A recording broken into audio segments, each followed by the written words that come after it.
Oke, sudah terlihat ya Bapak. Oke ya, saya mulai. Assalamualaikum warahmatullahi wabarakatuh. Semangat pagi.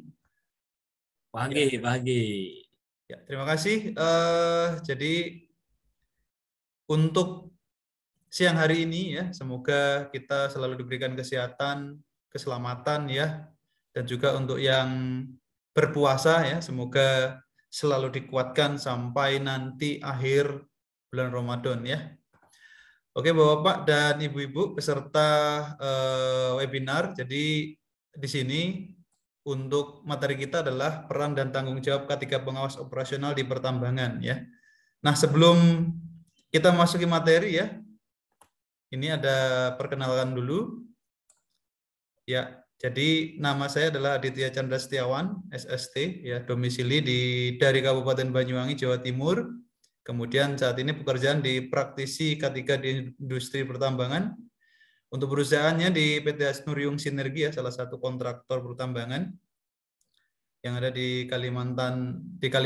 Saat ini saya di site-nya di Tapin, Kalimantan Selatan ya, untuk tambangnya. Kemudian jabatan saat ini di SAE Departemen Head. Kemudian untuk pendidikan sendiri, saya lulus tahun 2010 ya di jurusan D4 Teknik Keselamatan dan Kesehatan Kerja Politeknik Perkapalan Negeri Surabaya PPNS ya. Dulu masih gabung dengan Institut Teknologi, cuma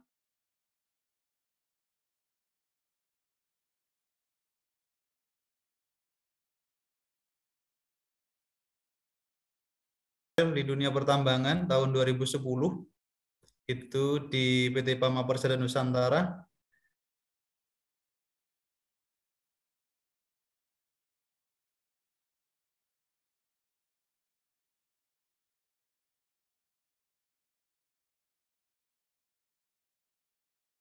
Ibu-ibu, ya mohon maaf, tadi ada trouble di jaringan ya. Jadi saya lanjutkan kembali untuk perkenalan ya. Jadi alhamdulillah tahun 2010 saya dipercaya untuk bekerja di PT Pamaurusada Nusantara, Set Indominco ya, PT Indominco Mandiri di Bontang, Kalimantan Timur. Di sana sampai di SAE Sistem Section Head, kemudian tahun 2015 dimutasi di PT Pamaurusada Nusantara, Set PHP Biliton ya, tepatnya di Murung Raya. Ini termasuk di remote area di Kalimantan Tengah, jadi kabupaten paling ujung di Kalimantan Tengah. Kemudian tahun 2020 saya di PT Intraco Penta Prima Service ditempatkan di Set Minahasa Utara ya, di tambang emas di sana di PT TTN. Kemudian tahun 2020 sampai sekarang ya alhamdulillah di PT Hasnuriung Sinergi Set AGM ya di Tapin, Kalimantan Selatan. Untuk sertifikasi pengawas operasional di sini sudah alhamdulillah sudah komplit juga ya, dari pengawas operasional pertama sampai di pengawas operasional utama. Kemudian juga ahli K3 utama pertambangan, konstruksi migas, kemudian trainer, asesor kompetensi ya, kemudian juga HIMU dan auditor SMK 3. Kemudian misalkan nanti Bapak ada pertanyaan ya, di sini juga saya sudah lampirkan untuk beberapa media nanti yang bisa kita diskusi ya, ada WhatsApp, kemudian ada email, Instagram ya, LinkedIn dan Facebook ya. Baik Bapak dan Ibu-ibu, Mbak-mbak juga ya, tadi ada fresh graduate juga. Nah, jadi kita mulai ke materi ya sekarang. Ketika di pertambangan mungkin dari beberapa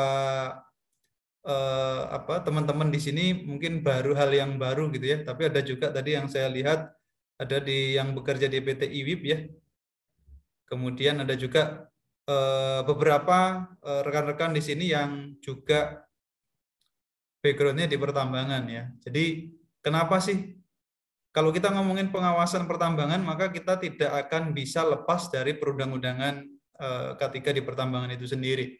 Ya, kalau di undang-undang atau peraturan perundangan di pertambangan itu sendiri ada beberapa perundangan yang nanti akan menjadi acuan sebenarnya di dalam pengawasan K3, pengawasan operasional ya di pertambangan. Nah, sebelum itu ya kita akan mengenal lebih jauh apa sih pertambangan gitu ya. Nah, ini sesuai dengan Peraturan Menteri SDM nomor 26 tahun 2018 terkait dengan pelaksanaan kaidah pertambangan yang baik dan pengawasan pertambangan mineral dan batu bara. Ya, kalau kita lihat di sini, usaha pertambangan adalah kegiatan dalam rangka pengusahaan mineral atau batu bara yang meliputi tahapan kegiatan penyelidikan umum, ya, kemudian eksplorasi, studi kelayakan, konstruksi, penambangan, pengolahan dan atau pemurnian, kemudian pengangkutan dan penjualan serta pasca tambang. Jadi di sini usaha pertambangan itu dari hulu ke hilir semuanya sudah diatur dalam Peraturan Menteri SDM nomor 26 tahun 2018. Termasuk dari tadi sudah ada peserta juga yang dari PT IWIP masuk juga di dalam usaha pertambangan ya, karena masuk dalam kategori pengolahan dan atau pemurnian. Ya, jadi di sini bukan hanya kalau kita lihat wah pertambangan kalau sudah eksploitasi saja, bukan ya. Jadi mulai dari penyelidikan umum ya, mulai dari awal sebelum dieksplorasi ya, itu sudah masuk dalam kegiatan usaha pertambangan sampai nanti tambangnya selesai dan dilakukan kegiatan pasca tambang ya, itu masuk dalam usaha pertambangan. Selanjutnya kalau kita lihat ya, pertambangan ini mungkin agak unik kalau kita berbicara terkait dengan aspek ketiganya, karena ada beberapa aspek mungkin yang berbeda terkait dengan pengawasan K3 antara di bidang konstruksi, di bidang migas, dan di dunia di bidang pertambangan. Nanti ada beberapa hal yang berbeda. Nanti juga akan saya jelaskan di materi ini ya. Kemudian ada dua perundangan yang sangat penting di ESDM, di mineral batu bara ini ya, di pertambangan batu bara.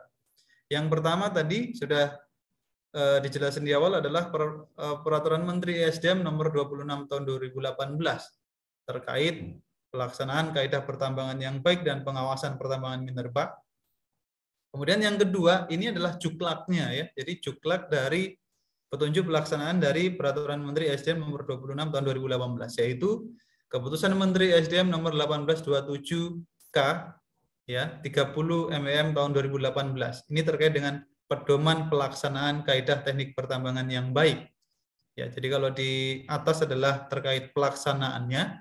Kalau yang di bawah Kemen SDM nomor 1827 tahun 2018 adalah pedoman pelaksanaannya. Detailnya ada di Kemen SDM nomor 1827 tahun 2018. Dan juga di sini terkait juga nanti dengan pengawasan operasional pertambangan. Kemudian di tahun 2018, 2019, 2020 kemarin ya, ada beberapa perizinan yang dicabut ya. Jadi ada 32 regulasi, ada 64 sertifikasi rekomendasi perizinan yang dicabut. Karena ya ada beberapa yang sudah tidak relevan lagi digunakan, ada juga untuk agar tidak panjang birokrasinya ya terkait dengan perizinan di sektor pertambangan. Ya, jadi ada beberapa yang digabungkan, ada yang dicabut, ada yang dihapus. Ya. Kemudian secara umum kalau kita lihat ya, kalau kita cermati bahwa aspek K3 di industri di Indonesia tidak lepas dari Undang-Undang Nomor 1 Tahun 1970 ya tentang keselamatan kerja. Kemudian juga dulu ada Undang-Undang Nomor 13 Tahun 2003 tentang ketenagakerjaan. Kemudian saat ini dilengkapi lagi dengan Undang-Undang Cipta Kerja. Kemudian juga ada Undang-Undang Nomor 3 Tahun 2020. Ini adalah perubahan dari Undang-Undang Nomor 4 Tahun 2009 tentang pertambangan mineral dan batu bara ya.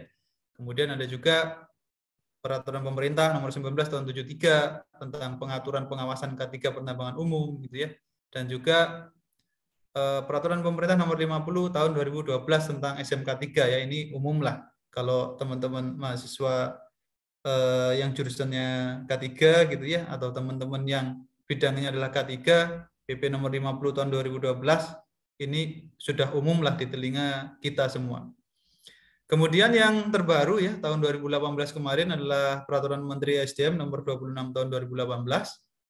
Kemudian juga ada petunjuk pelaksanaannya atau pedoman pelaksanaannya di Keputusan Menteri SDM Nomor 1827K tentang pedoman pelaksanaan kaidah teknik pertambangan yang baik. Ini yang terbaru, ada 3 sebenarnya yang terbaru.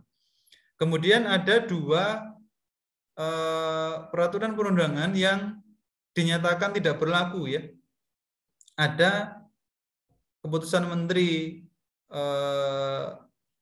Kepmentaben ya 555K tahun 95 tentang K3 pada pertambangan umum ya. Kemudian ada Permen SDM nomor 38 tahun 2014 tentang penerapan SMKP mineral dan batu bara. Saat ini sudah dirubah Permen SDM ini ya menjadi Kepdirjen nomor 185 ya tahun 2019 terkait dengan penerapan SMKP mineral dan batu bara. Ya. Nah, jadi seperti ini adalah regulasi-regulasi atau peraturan perundangan terkait dengan peraturan perundangan pertambangan ya. Secara umum seperti ini. Nanti untuk secara khususnya harus didetailkan satu persatu gitu ya, Bapak dan Ibu-ibu. Selanjutnya, kalau kita lihat juga tadi sudah ada di PPRI nomor 19 tahun 1973 terkait dengan pengaturan dan pengawasan keselamatan kerja di bidang pertambangan ya. Di sini juga diatur terkait dengan pengawasan keselamatan kerja. Ya, jadi kalau kita lihat di pasal 3 nih, di pasal 3 bahwa pengawasan keselamatan kerja di bidang pertambangan ya, Menteri Pertambangan mengangkat pejabat-pejabat yang akan melakukan tugas tersebut setelah mendengar pertimbangan Menteri Tenaga Kerja, Transmigrasi dan Koperasi. Ya, jadi sebenarnya di pertambangan bukan hanya pengawasannya bukan hanya dari ESDM saja gitu ya, tapi bekerja sama pengawasan terpadu oleh ESDM dan juga Kementerian Tenaga Kerja. Ya, nah jadi seperti itu. Nah nanti di PSDM juga akan ditunjuk ada yang namanya Kepala Inspektur Tambang, kemudian ada juga Inspektur Tambang yang nantinya juga kalau di izin usaha pertambangan ya, yang perusahaan-perusahaan yang mempunyai izin usaha pertambangan harus mempunyai Kepala Teknik Tambang gitu ya, yang nanti akan bertanggung jawab kepada Kepala Inspektur Tambang ya terkait dengan pengawasan, kemudian terkait dengan pemenuhan dan pelaksanaan serta evaluasi peraturan Menteri nomor 26 yang tadi ya. Oke. Selanjutnya kita lihat di sini adalah melaksanakan aspek kaidah teknis pertambangan ya. Ini ada di Undang-Undang Nomor 3 Tahun 2020 pasal 96 ya. Kalau kita lihat di sini ada dalam penerapan kaidah teknis pertambangan yang baik, pemegang IUP dan IUPK wajib melaksanakan ada 4 hal ya. Jadi IUP itu adalah izin usaha pertambangan ya Bapak dan Ibu. Kemudian IUPK itu adalah izin usaha pertambangan khusus. Ya, IUP ini adalah yang mempunyai lahan ya. Jadi perusahaan-perusahaan yang di situ disetujui untuk melakukan pertambangan di suatu area, itu izin usaha pertambangan. Adapun nanti kontraktornya itu harus mempunyai IUJP, izin usaha jasa pertambangan gitu ya. Kalau IUP atau IUPK ini ya itu wajib mengangkat yang namanya Kepala Teknik Tambang ya. Kalau IUJP atau kontraktornya atau pemegang izin usaha pertambangan, izin usaha jasa pertambangan itu wajib nanti akan mengangkat penanggung jawab operasional atau yang namanya PJO ya, yang nanti disahkan oleh KTT.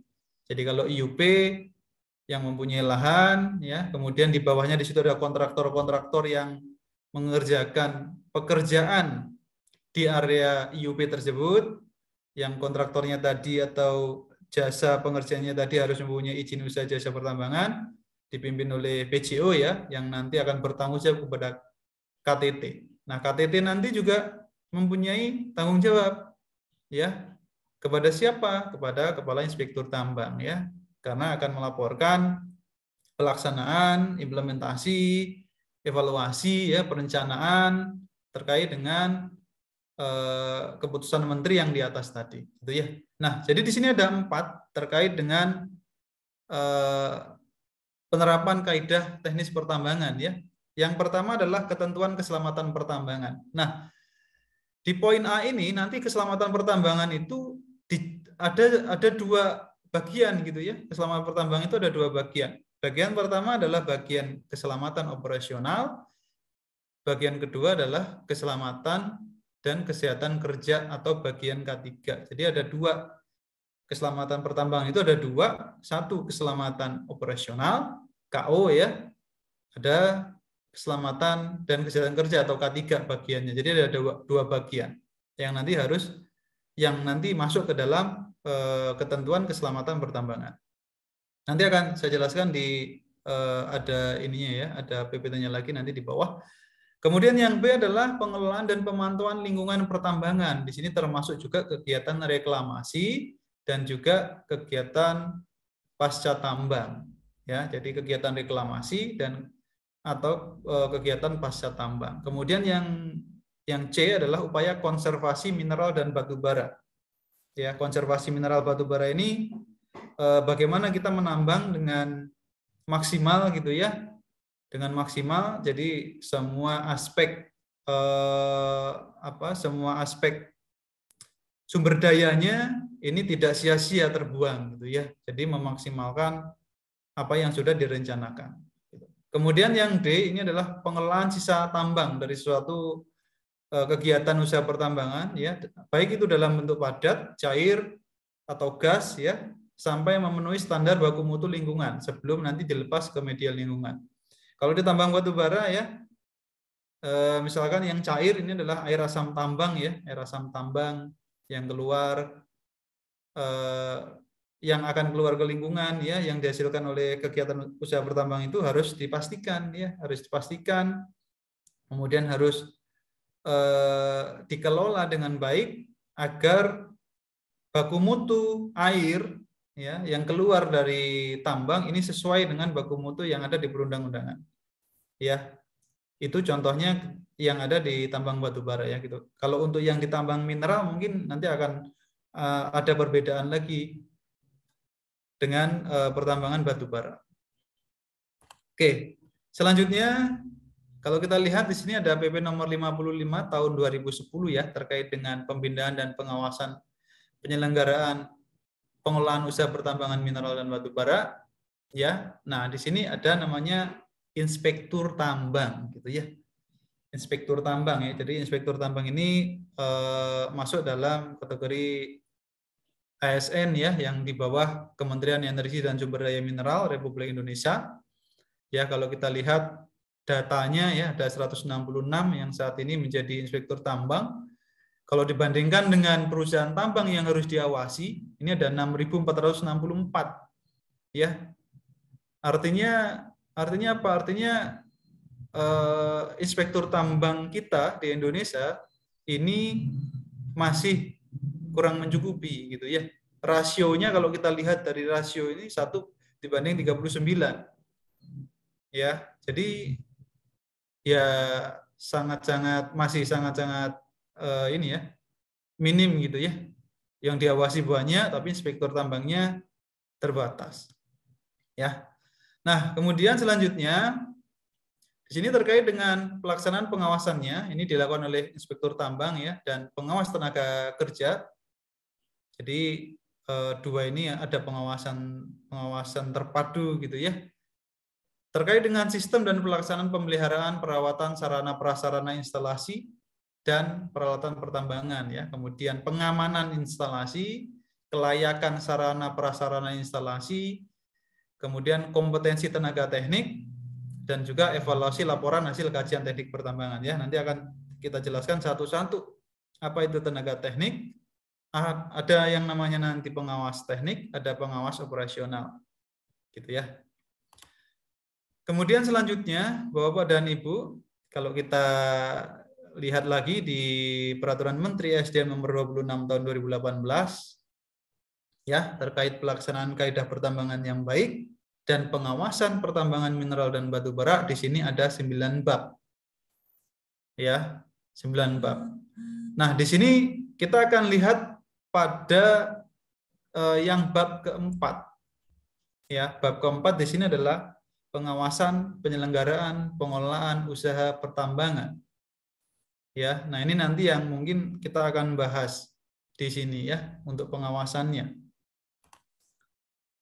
Kemudian kalau kita lihat lagi di sini ada di pasal 3 ayat 3 ya, Peraturan Menteri SDM nomor 26 tahun 2018 ya.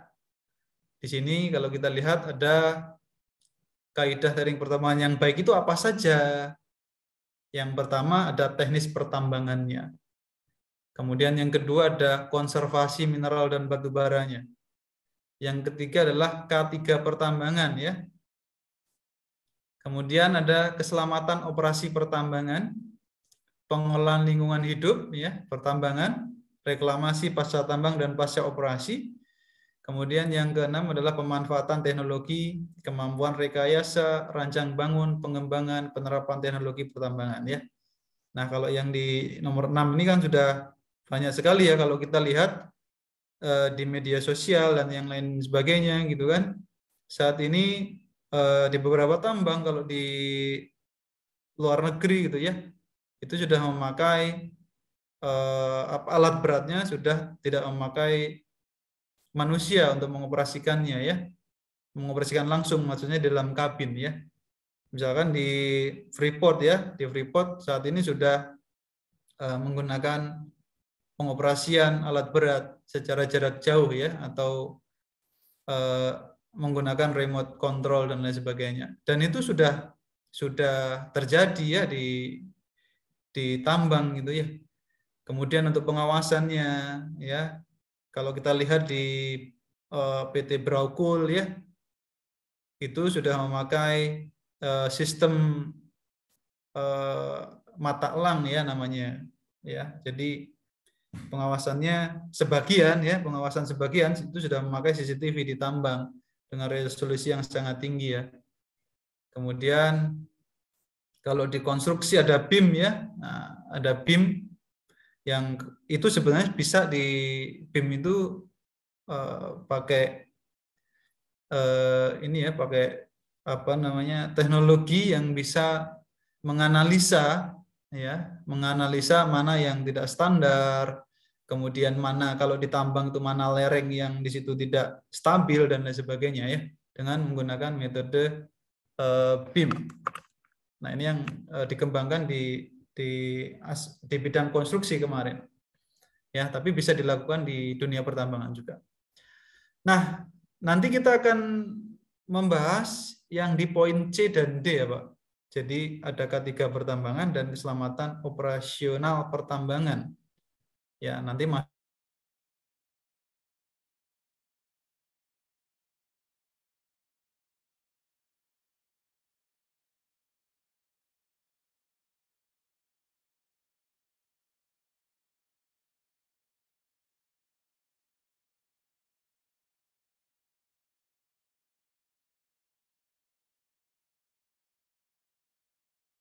beda. Makanya kalau saya pribadi bilang ya, di pertambangan itu mungkin kalau yang di bidang yang lainnya polisi di suatu proyek ya, mungkin orang SAE ya atau orang safety nih yang jadi polisi, tapi di tambang berbeda ya. Kalau kita melihat di regulasinya berbeda. Di tambang tuh polisinya siapa? Polisinya adalah pengawas operasional ya. Bukan di perannya bukan di SAE atau HSE lagi atau di orang safety lagi, bukan ya. Karena nanti di regulasi sudah berbeda untuk peran dan fungsinya masing-masing, sudah dibedakan.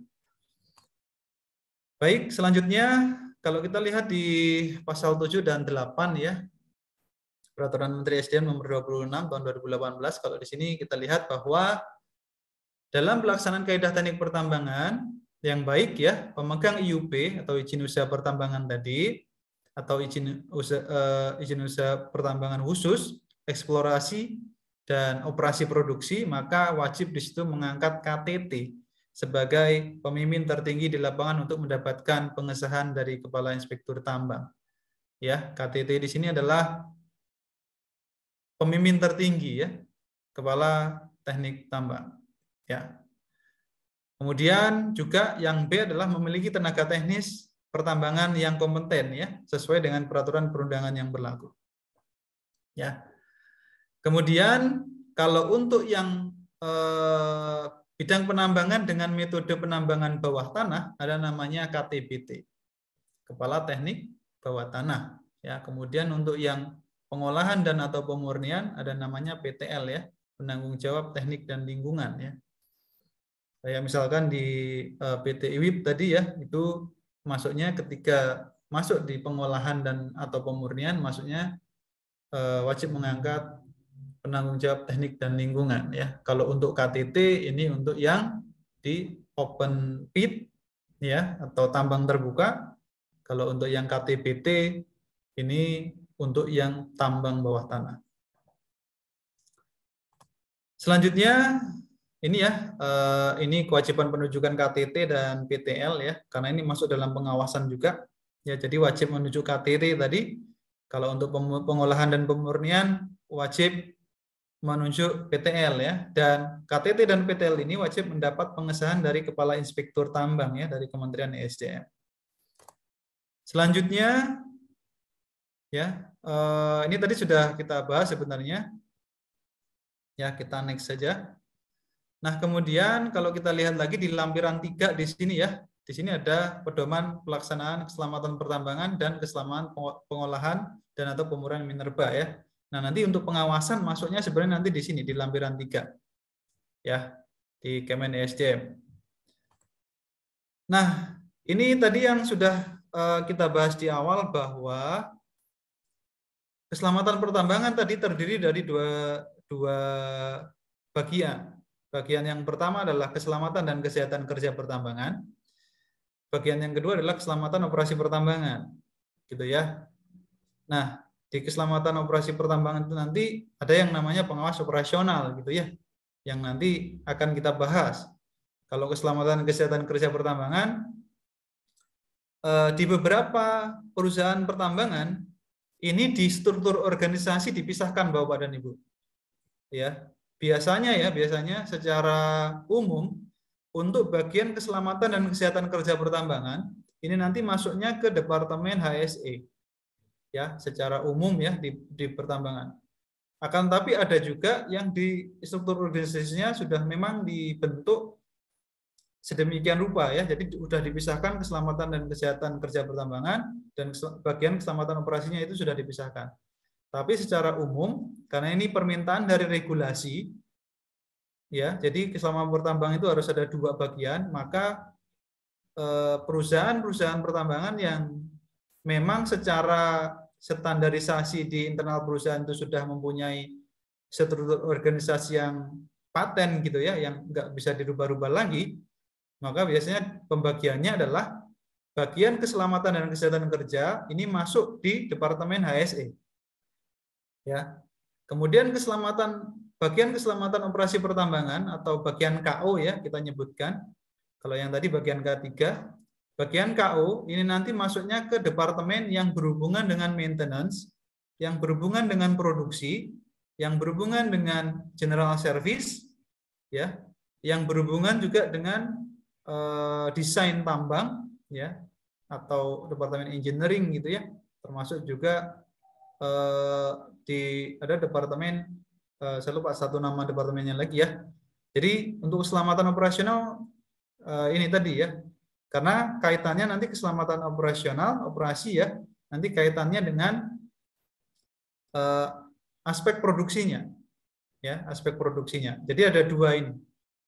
Nah, kita akan kenalan lebih lanjut lagi apa sih bagian K3 dan bagian KO itu apa fungsinya. Ya, kita akan kenalan lagi lebih dalam. Nah, di sini di keselamatan dan kesehatan kerja dan keselamatan operasi pertambangan mineral dan batu bara, ada bagian keselamatan dan kesehatan kerja. Apa saja tugas-tugasnya? Ya, tadi bagian kan sudah kita bagi tadi ya, bagian K3 dan bagian KU. Kalau bagian K3 ya, ini sebenarnya ada 4 ya. 1 keselamatan kerja, 2 kesehatan kerja, 3 lingkungan kerja, yang keempat evaluasi atau audit nanti. Ya, yang 1 ketinggalan nih. Ya, jadi ada 4. 1 keselamatan kerja pertambangan, 2 kesehatan kerja pertambangan, kemudian yang ketiga lingkungan kerja pertambangan, yang keempat adalah evaluasi atau audit. Sistem manajemen keselamatan. Ya, kalau audit kalau di pertambangan namanya SMKP ya, Sistem Manajemen Keselamatan Pertambangan. Nah, di keselamatan kerja pertambangan sendiri, di sini tugas-tugasnya adalah yang pertama manajemen risiko ya. Ini sudah umum lah kalau teman-teman K3 ya, manajemen risiko ini harusnya sudah di luar kepala gitu ya. Yang kedua adalah program keselamatan kerja yang meliputi pencegahan terjadinya kecelakaan, kebakaran, kejadian lain yang berbahaya. Kemudian yang ketiga adalah pendidikan dan pelatihan keselamatan kerja. Yang keempat adalah administrasi keselamatan kerja. Yang keenam inspeksi keselamatan kerja. Yang ketujuh adalah pencegahan dan penyelidikan kecelakaan. Ya, itu adalah yang masuk dalam kategori keselamatan kerja di dalam lingkup bagian K3. Kemudian yang kedua ada kesehatan kerja pertambangan. Ya, di sini terkait dengan program kesehatan, hygiene dan sanitasi, ergonomis, ya, pengolahan makanan, minuman dan gizi, dan juga diagnosis dan pemeriksaan penyakit akibat kerja. Ya, itu masuk dalam kategori kesehatan kerja pertambangan. Kemudian ada lingkungan kerja terkait dengan pengukuran, penilaian dan pengendalian terhadap kondisi lingkungan kerja ya, terkait dengan getaran, ya, pencahayaan, iklim kerja dan lain sebagainya ya. Itu masuk dalam lingkungan kerja pertambangan, debu dan lain sebagainya. Nah, kemudian ada juga kaitannya juga dengan audit tadi ya, evaluasi. Audit SMKP kalau di pertambangan gitu ya. SMKP itu auditornya trainingnya 19 hari. Ya, 19 hari dan ya untuk tingkat kelulusannya itu kalau pengalaman kami ya di pertambangan itu hanya 30 sampai 35% tingkat kelulusannya untuk mendapatkan pengakuan auditor SMKP gitu ya, karena sangat-sangat luar biasa effortnya. Ya, jadi begitu Bapak. Ini terkait dengan bagian keselamatan dan kesehatan kerja atau bagian K3 gitu ya. Jadi ada 4 aspek tadi, keselamatan kerja, kesehatan kerja, lingkungan kerja dan audit sistem manajemen keselamatan. Kemudian selanjutnya di sini ada terkait dengan keselamatan operasi pertambangan ya. Ya, keselamatan operasi pertambangan atau KO tadi, keselamatan operasi. Di sini ada beberapa hal. Yang pertama adalah terkait dengan sistem dan pelaksanaan pemeliharaan perawatan sarana prasarana instalasi dan peralatan pertambangan ya. Jadi yang pertama sarana ya, sarana prasarana ya, kan ada bedanya kan ya. Kalau prasarana itu dia yang tetap ya, kalau sarana ini yang bergerak. Instalasi ya banyak, kalau instalasi di pertambangan ya ada instalasi air, instalasi udara bertekanan, ya, instalasi listrik dan lain sebagainya. Kemudian peralatan pertambangan banyak sekali ya, peralatan pertambangan mulai dari alat beratnya, kemudian support alat beratnya ya. Kemudian di departemen maintenance itu juga ada stand, jack ya, kemudian ada juga terkait dengan aspek-aspek penunjang maintenance yang lainnya gitu ya. Nah, kemudian yang kedua pengamanan instalasi ya. Kalau tadi sistem dan pelaksanaan pemeliharaan atau perawatan, kalau yang kedua ini adalah pengamanan instalasi. Kemudian yang ketiga tenaga teknis bidang keselamatan operasi yang kompeten. Ya, jadi kalau di pertambangan harus kompeten ya tenaga teknisnya. Tenaga teknis itu bermacam-macam ya. Ada juru ukur, juru langsir, juru ledak ya kalau ditambah para medis masuk di sini juga ya. Kemudian terkait dengan tenaga listrik ya, tenaga K3 listrik dan lain sebagainya. Kemudian ada kelayakan sarana, prasarana dan instalasi dan peralatan ya. Nah, ini kalau kita ngomongin kelayakan maka kita akan ngomongin commissioning. Ya, pengecekan awal ya atau pengecekan berkala terkait dengan kelayakan sarana prasarana. Kemudian yang kelima adalah evaluasi laporan hasil kajian teknis. Ya, kajian teknis. Kajian teknis ini bukan hanya ketika ada perubahan ya, kajian teknis. Kalau di tambang, desain tambang itu masuk juga di kajian teknis ya. Jadi desain nanti tambangnya mau seperti apa. Ya. Nah, itu bentuknya tambang nanti mau seperti apa, itu masuk dalam kategori kajian teknis. Kemudian selanjutnya adalah keselamatan bahan peledak dan peledakan ya, karena kalau di tambang ada aktivitas blasting ya, bahan peledak dan peledakan, maka ini juga masuk ke dalam aspek keselamatan operasional pertambangan.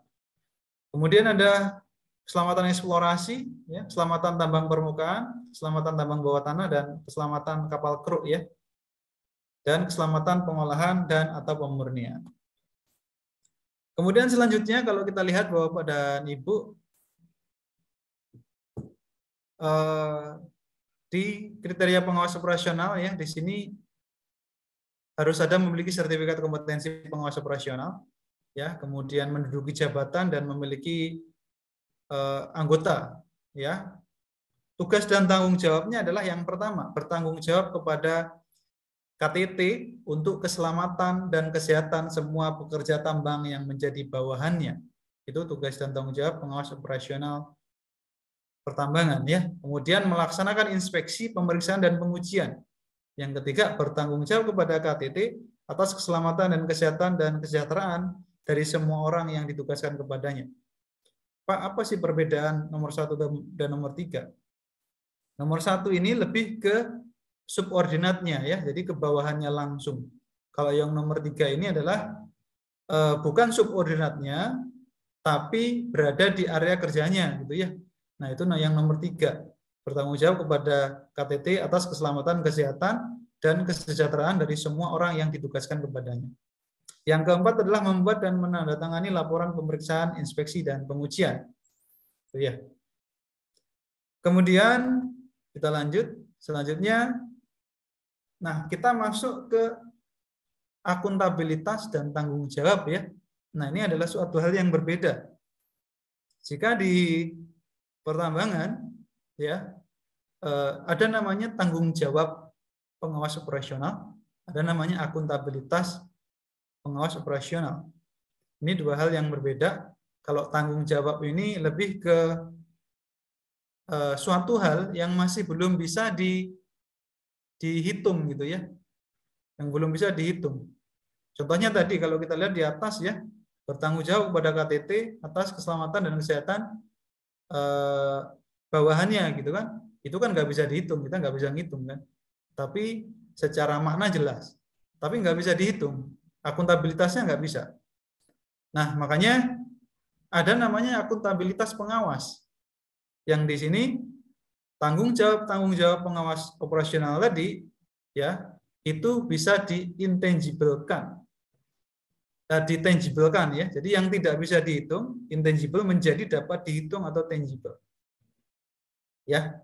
Dan dapat diukur, dinilai pada waktu tertentu. Itu namanya akuntabilitas. Ya. Nah, jadi seperti itu Bapak dan Ibu, contohnya seperti apa nanti ada di bawah.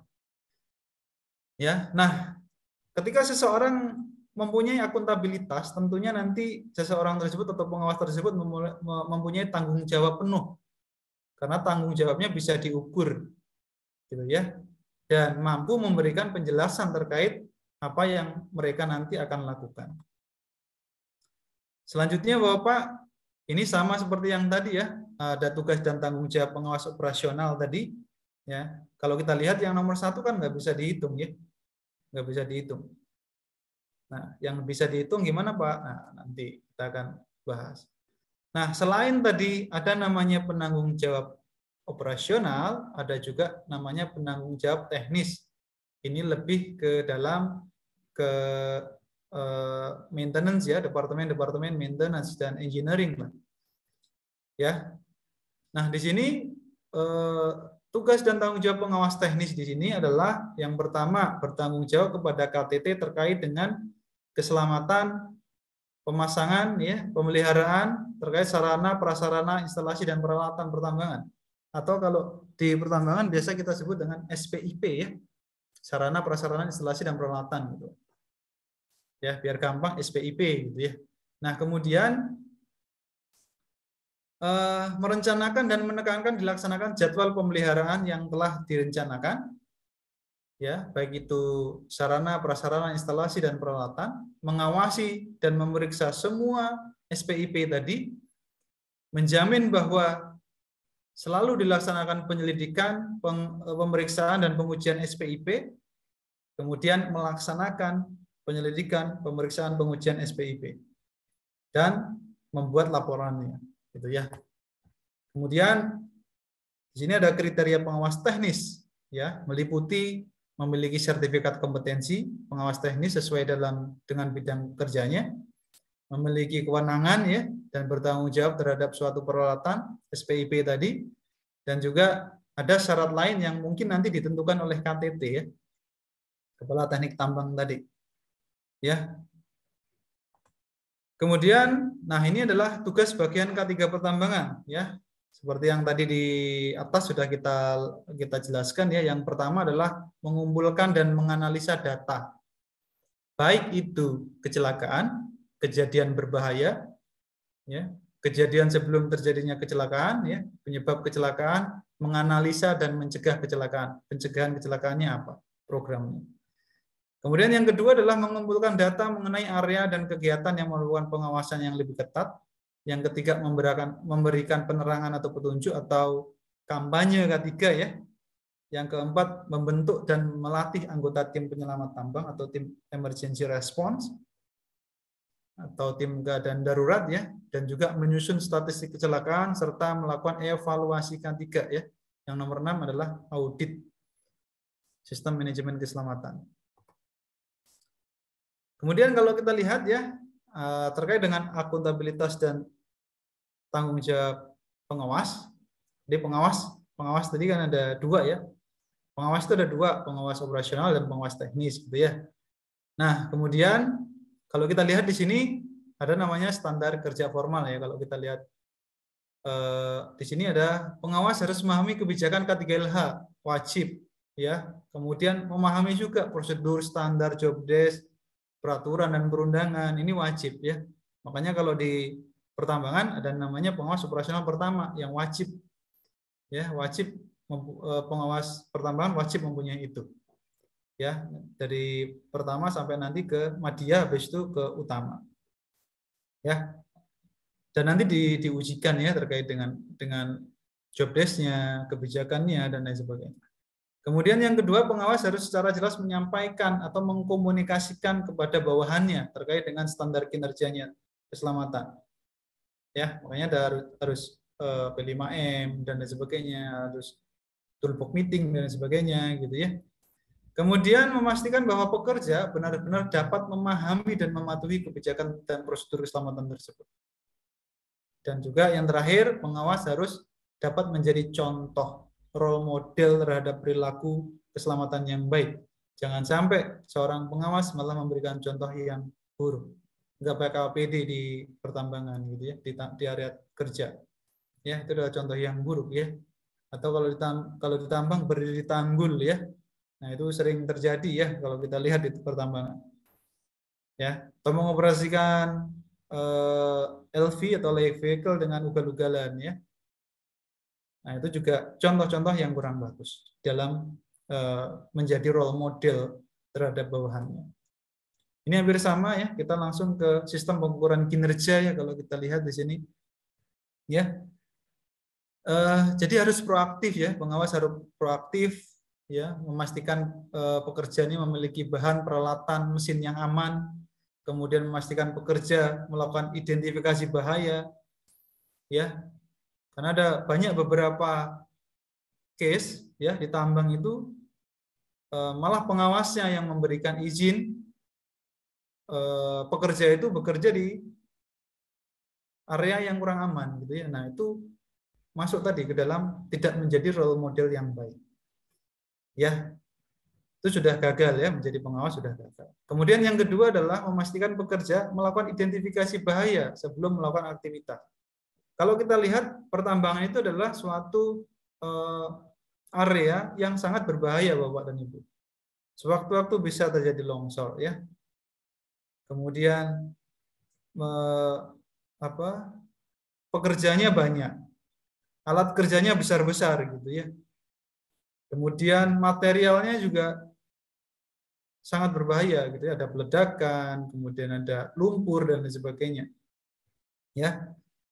Nah, kemudian selanjutnya adalah melakukan inspeksi dan observasi secara rutin dan berkala ya. Kemudian memastikan kepatuhan terhadap prosedur dan juga melakukan pertemuan keselamatan atau pertemuan K3. Ya, dan di sini ada beberapa indikator ya yang ada di bawahnya yang nanti akan masuk dalam KPI atau Key Performance Indicator masing-masing departemen. Program pengawasan K3 di sini harus jelas dan terukur ya. Jadi ada beberapa ada 10 ya, jelas dan terukurnya. Yang pertama ada merinci tahapan pekerjaan pengawasan K3, ada pembuatan jadwalnya, penentuan waktu pengawasannya, membuat petunjuk pengawasannya, ya, penentuan aspek mana saja yang wajib diperiksa atau daftar periksanya, menentukan daerah pengawasannya mana saja, ya, yang pasti diutamakan yang high risk activity ya. Kemudian mengevaluasi kuantitas pengawasannya, misalkan daftar hadir, persentase ketaatan K3 dan lain sebagainya, dan menentukan tanggung jawab pengawasan, standar evaluasinya seperti apa dan pembuatan laporan ya. Itu adalah program pengawasan yang jelas dan terukur. Nah, ini contohnya ya. Ya, kalau di pertambangan namanya Safety Accountability Program. Ya, yang mana di sini bisa kita lihat. Misalkan group leader atau supervisor atau pengawas di tambang. Ya, kapan dia inspeksi, berapa kali. Ya, kemudian temu K3 atau meeting K3 dengan bawahannya berapa kali, observasi K3 berapa kali, evaluasi berapa kali ya. Jadi di sini mulai dari group leader, ya, supervisor sampai manager ya. Ini juga harus ditetapkan perhitungan untuk safety accountability programnya. Ya. Selanjutnya ini adalah beberapa permasalahan umum pengawasan yang sering terjadi ya. Jadi yang pertama adalah tidak terinci jelas. Akhirnya nggak tahu saya targetnya berapa sih inspeksi Pak. Saya observasi harusnya berapa sih Pak, gitu kan? Ya, karena memang harus seperti itu ya, harus terinci. Kemudian yang kedua adalah jelas tapi tidak bertanggung jawab. Ya, tidak bertanggung jawab itu artinya apa? Artinya sudah mempunyai target, akan tetapi hanya sebagai formalitas saja, tidak dilakukan secara benar-benar di lapangan, gitu kan? Nah, itu nanti akan juga berdampak tidak baik, ya, di bawahannya.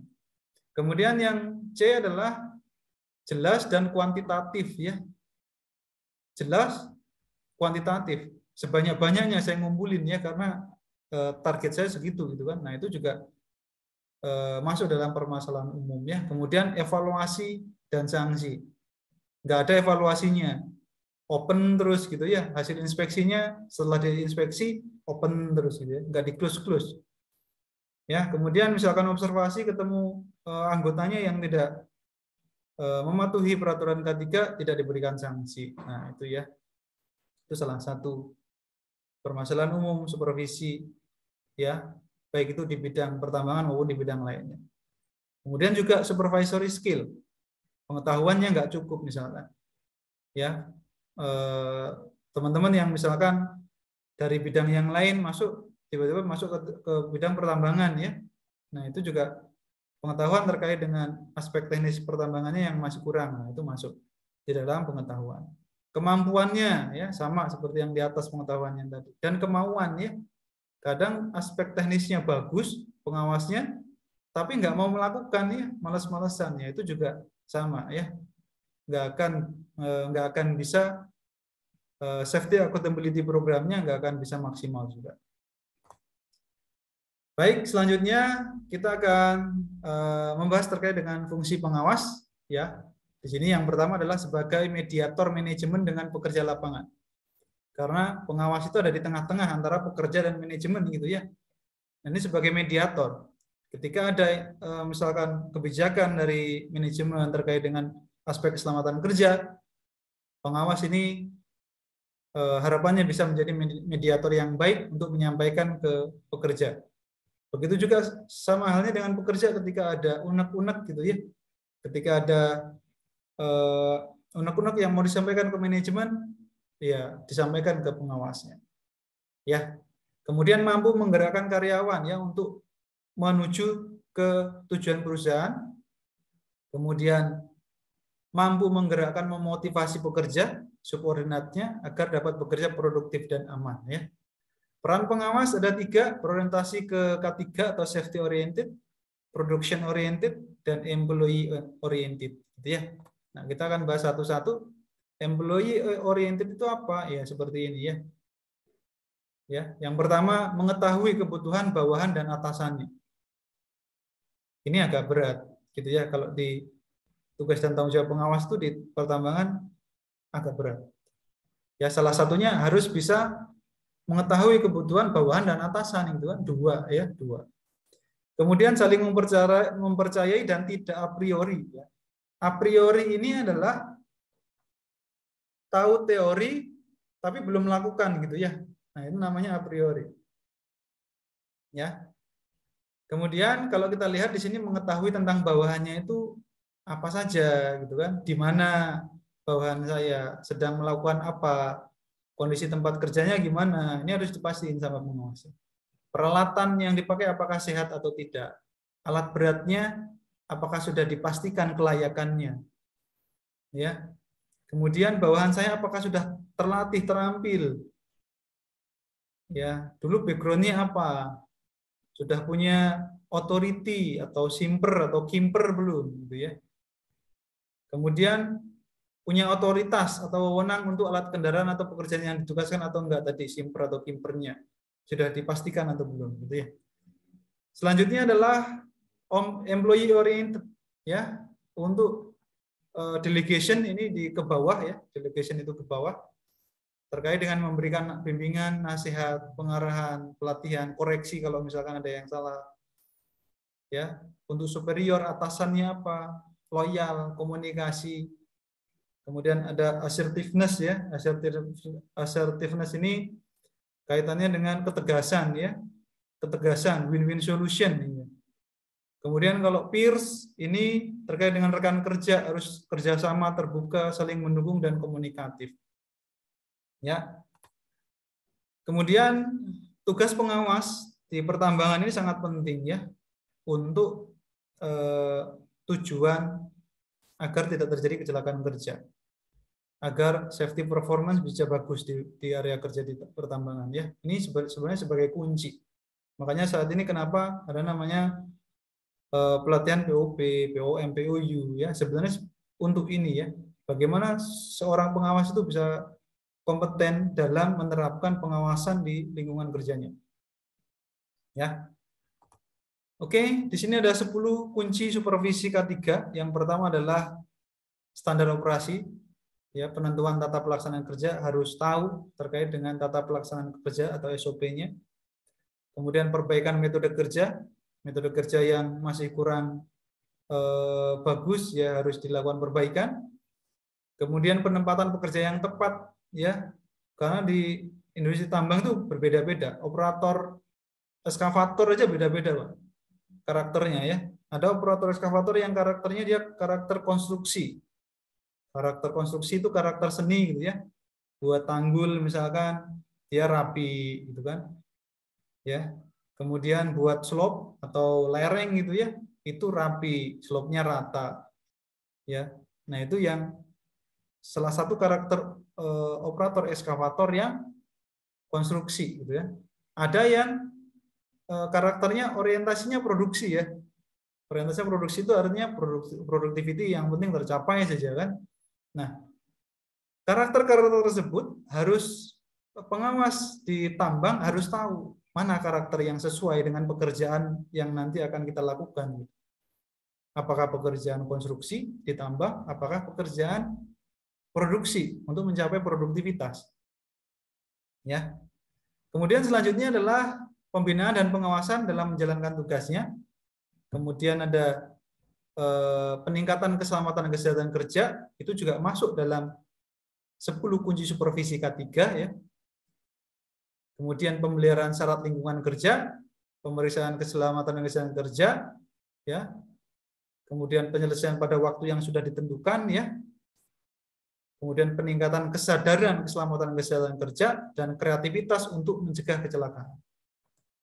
Ya. Mungkin demikian terkait dengan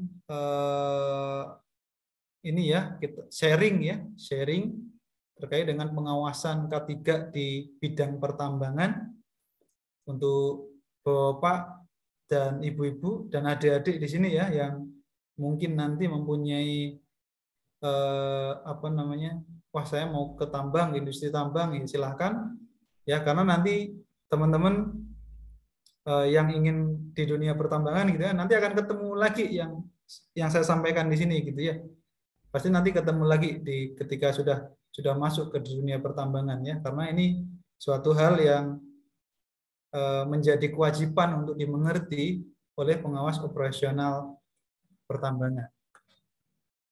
Itu ya Bapak.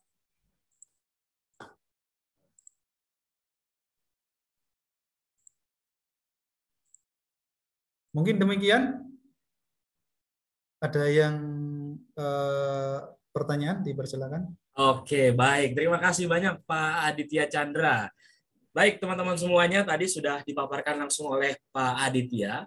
Buat teman-teman semuanya, jika ada yang ingin bertanya ataupun ingin diskusi, silakan teman-teman, silakan bertanya di kolom Q&A. Dan juga untuk yang bertanya langsung, nanti silakan aja klik raise hand. Tapi sebelum itu, saya akan memberikan informasi terlebih dahulu buat teman-teman semuanya. Oke. Nah, buat teman-teman semuanya, kalau misalkan belum install aplikasi Mika Pro, silakan install terlebih dahulu. Dan buat teman-teman, silakan subscribe channel YouTube-nya Kak Ci Deni, karena di sini ada berbagai video yang sudah tayang di channel YouTube-nya Kak Ci Deni, dan juga untuk rekaman hari ini akan kita upload juga di channel YouTube-nya Kak Ci Deni. Oke, dimulai dari perpanjangan lisensi dan SKP, silakan Kak Ci Deni.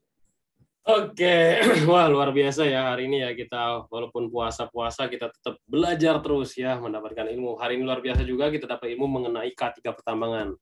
Nah, bagi teman-teman semua yang punya sertifikasi ahli K3 umum SKP dan lisensinya itu ada batas waktunya itu 3 tahun. Jangan sampai lewat dari 3 tahun Bapak Ibu semua, teman-teman belum diupdate ya.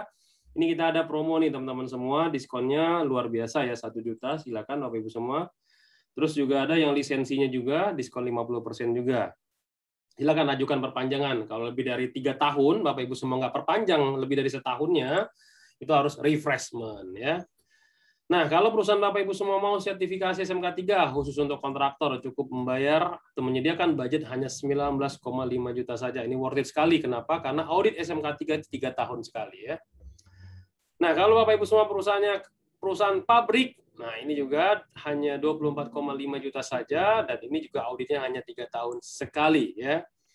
Bagaimana dengan sertifikasi yang lain Pak? 9.001, 14.001 dan 45.001. Nah, kita ada promonya juga nih teman-teman ya, paket 4 sertifikasi sekaligus ya, cukup membayar perusahaannya hanya 45 juta saja.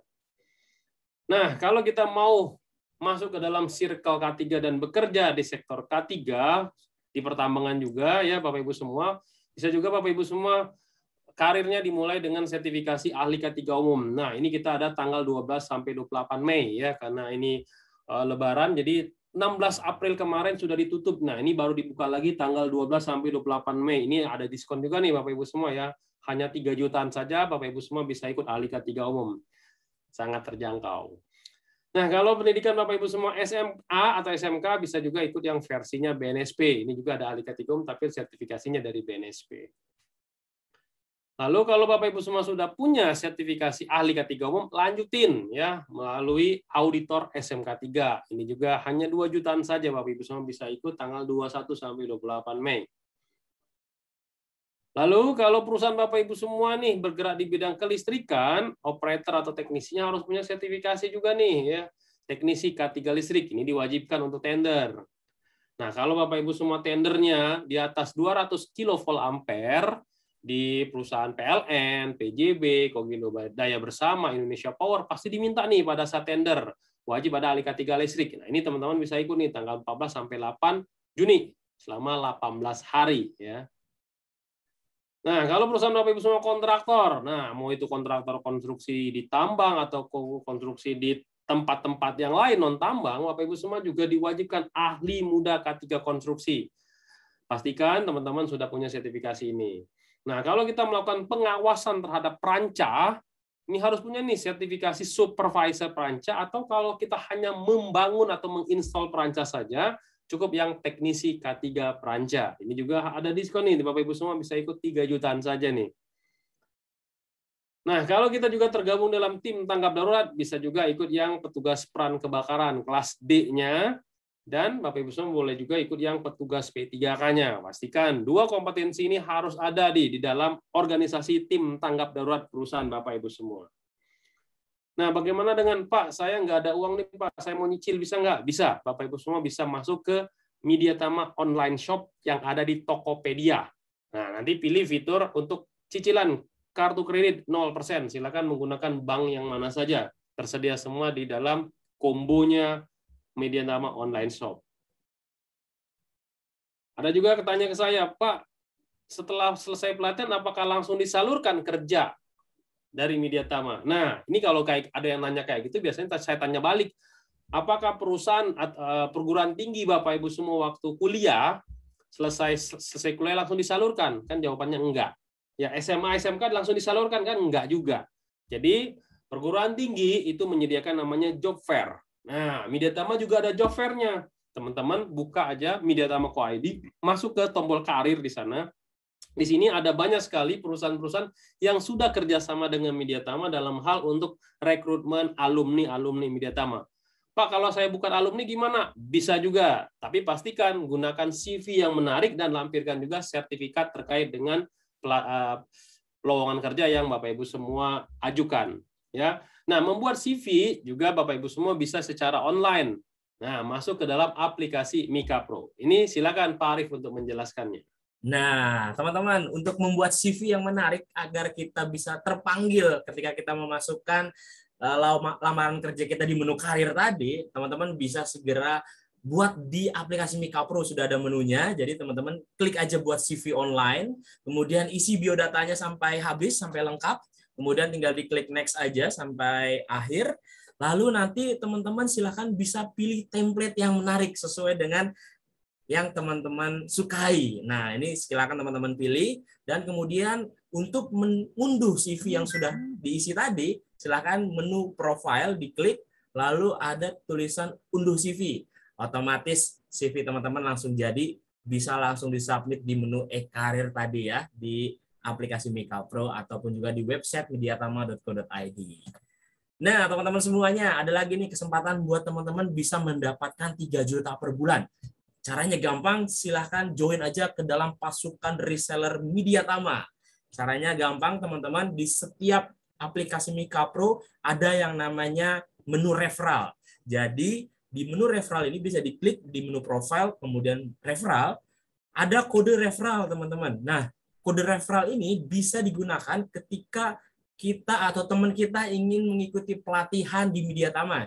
Jadi misalkan contoh di ahli K3 umum, diklik aja nanti kode referral kita sebagai orang yang merekomendasikan itu dituliskan di dalam kode referral punya teman kita nih yang ingin mendaftar. Nah, otomatis nanti teman kita direkomendasikan oleh diri kita sendiri. Dan nanti teman-teman yang merekomendasikan ini, yang memberikan kode referral ini mendapatkan 5% dari total harga sertifikasinya. Jadi buat teman-teman semuanya, kalau misalkan ada satu orang, harganya pelatihannya 5 juta, dikali 5% udah berapa tuh? ya. Kalau 2 orang, 3 orang, bahkan satu kantor 10 orang misalkan, bisa teman-teman bisa mendapatkan 3 juta rupiah per bulan. Atau cara gampangnya lagi, bisa kita share sebanyak-banyaknya. Caranya gampang. Bisa pilih pelatihan yang kita ingin share, kemudian klik tombol yang ada di sebelah kanan sebelah logo WhatsApp. Nah, ini diklik aja, nanti teman-teman bisa langsung share ke Facebook, ke Twitter, ke Telegram, bahkan ke WhatsApp. Dan nanti ketika di-share, langsung muncul linknya, link untuk menuju ke dalam sertifikasi yang teman-teman ingin bagikan. Dan nanti juga langsung akan muncul kode referralnya. Pastikan jangan lupa teman-teman masukkan kode referral yang punya kita supaya kita bisa mendapatkan 5% dari harga sertifikasinya. Oke, nah teman-teman pastikan hadir sampai akhir ya, karena kita akan bagi-bagi buku Undang-Undang Regulasi K3 untuk 1 orang pemenang pada siang hari ini. Dan untuk teman-teman semuanya, jika ada yang ingin informasi lebih lanjut, lebih detail untuk pelatihan sertifikasi Kemenaker RI atau BNSP bahkan in-house training, bisa hubungi 021 2254 5432 atau di 021 2126 3820. Bisa juga kontak ke WhatsApp-nya Mbak Risma di 0815 3261 5243. Pastikan juga teman-teman semuanya sudah memfollow akun sosial media kami di @mediatama untuk Instagram, Facebook di Tama Media Tama Sertifikasi, YouTube di @kacikdeni dan juga TikTok di kacikdeni. Buat teman-teman semuanya, jika ada yang ingin kerjasama sebagai sponsor untuk produk-produk K3 seperti APAR, kotak P3K, dan APD, bisa hubungi 021 2254 5432. Menariknya lagi teman-teman adalah jika ada yang ingin sharing ilmu nih seperti Pak Aditya hari ini dan ingin mendapatkan passive income di kolega, kami membuat kesempatan buat teman-teman instruktur bergabung ke dalam komunitas instruktur Mediatama 2022. Caranya silakan WA di 0822 111 30869 atau screenshot aja nomornya yang ada di sini. Baik. Oke, itu tadi informasi buat teman-teman semuanya. Ini sudah banyak pertanyaan yang muncul dalam kolom Q&A. Silakan Pak Denny dan Pak Aditya. Oke, sebelum kita tanya jawab, ini ada informasi tadi terkait dengan instruktur. Jadi Mediatama akan segera meluncing aplikasi platform seperti kalau Bapak Ibu semua pernah melihat Ruang Guru. Nah, Mediatama sekarang ada mirip seperti Ruang Guru, Bapak Ibu semua. Yang instruktur-instruktur yang pengen bergabung di Mediatama, Bapak Ibu semua nanti rekaman dari webinar di sini, Bapak Ibu semua bisa akses di sini ya. Nah, di sini juga kita akan berbagi yang namanya sharing omset, bukan sharing profit ya, sharing omset kalau misalkan Bapak Ibu semua menjadi instrukturnya di sini ya. Jadi kita ada komunitas instruktur di Milea. Milea itu adalah Mediatama Learning Academy ya. Silakan buka milea.app ya, .app. Oke, kita lanjut ke Q&A. Pertanyaan yang pertama adalah terkait dengan dari Pak Bornok Jackson Haryanto. Tanyaan gini Pak Adit, dia bilangnya kalau misalkan di dalam perusahaan tambang ini katanya di KTT-nya tersebut ada yang sudah resign, kira-kira jabatan KTT tambang itu berapa lama diperbolehkan kosong dan harus diisi? Ya, silakan Pak. Ya. Jadi kalau tadi persyaratan dari IUP ya, Izin Usaha Pertambangan itu adalah salah satunya harus mempunyai kepala teknik tambang ya. Jadi kalau misalkan ada sesuatu hal yang memang kepala teknik tambangnya di sini mengalami kekosongan, maka si perusahaan pemegang IUP tersebut harus segera menghubungi Kementerian ESDM ya, atau menghubungi Kepala Inspektur Tambang yang dari Kementerian ESDM, melaporkan bahwa di perusahaan kami Kepala Inspektur Tambangnya mungkin resign atau seperti apa gitu kan, dan mengalami kekosongan. Nah, nanti biasanya Kepala Inspektur Tambang akan memberikan penjelasan terkait hal yang tersebut ya. Karena Kepala Inspektur Tambang itu kan yang mengangkat ya, yang mengangkat KTT gitu ya, yang mengesahkan KTT adalah Kepala Inspektur Tambang. Nah, biasanya kalau yang sudah sering terjadi ya di pertambangan, untuk perusahaan-perusahaan yang di situ KTT-nya sudah misalkan tidak ada, mengundurkan diri atau seperti apa keadaannya gitu kan, itu nanti akan diminta perusahaan tersebut segera untuk memutuskan siapa KTT penggantinya tersebut, gitu ya. Tapi yang harus dilakukan oleh IUP tersebut adalah melaporkan terlebih dahulu ke Kementerian ESDM, gitu ya, untuk diinformasikan bahwa KTT di tempat kami misalkan mengundurkan diri atau pindah atau seperti apa gitu ya. Jadi seperti itu Bapak. Kalau untuk kekosongannya nanti akan disesuaikan dengan, biasanya ada kebijakan dari ini ya, ada kebijakan dari Kementerian ESDM berapa lama dan nanti seperti apa ke depannya, nah itu akan diinformasikan dari Kementerian ESDM-nya. Jadi seperti itu Pak. Oke, gitu ya Pak Bornok ya jawabannya. Lalu pertanyaan berikutnya dari Pak Desman Inta. Dia bertanya mengenai sertifikasi POP, pengawas operasional pertama, apakah itu harus karyawan tetap di sebuah perusahaan yang sudah memiliki bawahan atau tim, atau cukup hanya pengalaman kerja aja nih? Atau bisa juga fresh graduate ikut POP nih Pak. Nah, mungkin Pak Adit bisa diceritakan bagaimana mendapatkan sertifikasi POP yang sekarang banyak sekali beredar di Facebook, IG, dan lain-lain. Silakan Pak. Ya, jadi untuk pengawas operasional pertama ya, ada beberapa syarat yang harus dipenuhi. Satu adalah kalau untuk S1, ya S1 atau D4, itu minimal 1 tahun pengalaman di pertambangan. Kalau D3 itu 3 tahun pengalaman di pertambangan, bidang pertambangan. Kemudian kalau SMA itu 10 tahun bekerja di pertambangan. Itu untuk syarat pertama ya, syarat terkait dengan pendidikannya. Yang kedua, syarat terkait dengan posisi. Posisi ini sebenarnya yang wajib adalah yang mempunyai subordinat atau yang mempunyai bawahan, atau yang tidak mempunyai bawahan atau tetapi dia mempunyai pengawasan di departemen lain, gitu ya. Misalkan contoh departemen HSE nih, HSE officer di pertambangan gitu kan, tidak punya anak buah nih, nggak punya bawahan, tapi melakukan pengawasan di departemen lain, misalkan departemen produksi, departemen engineering, operasional gitu kan, itu boleh mengikuti pengawas operasional pertama. Ya, kemudian terkait dengan kalau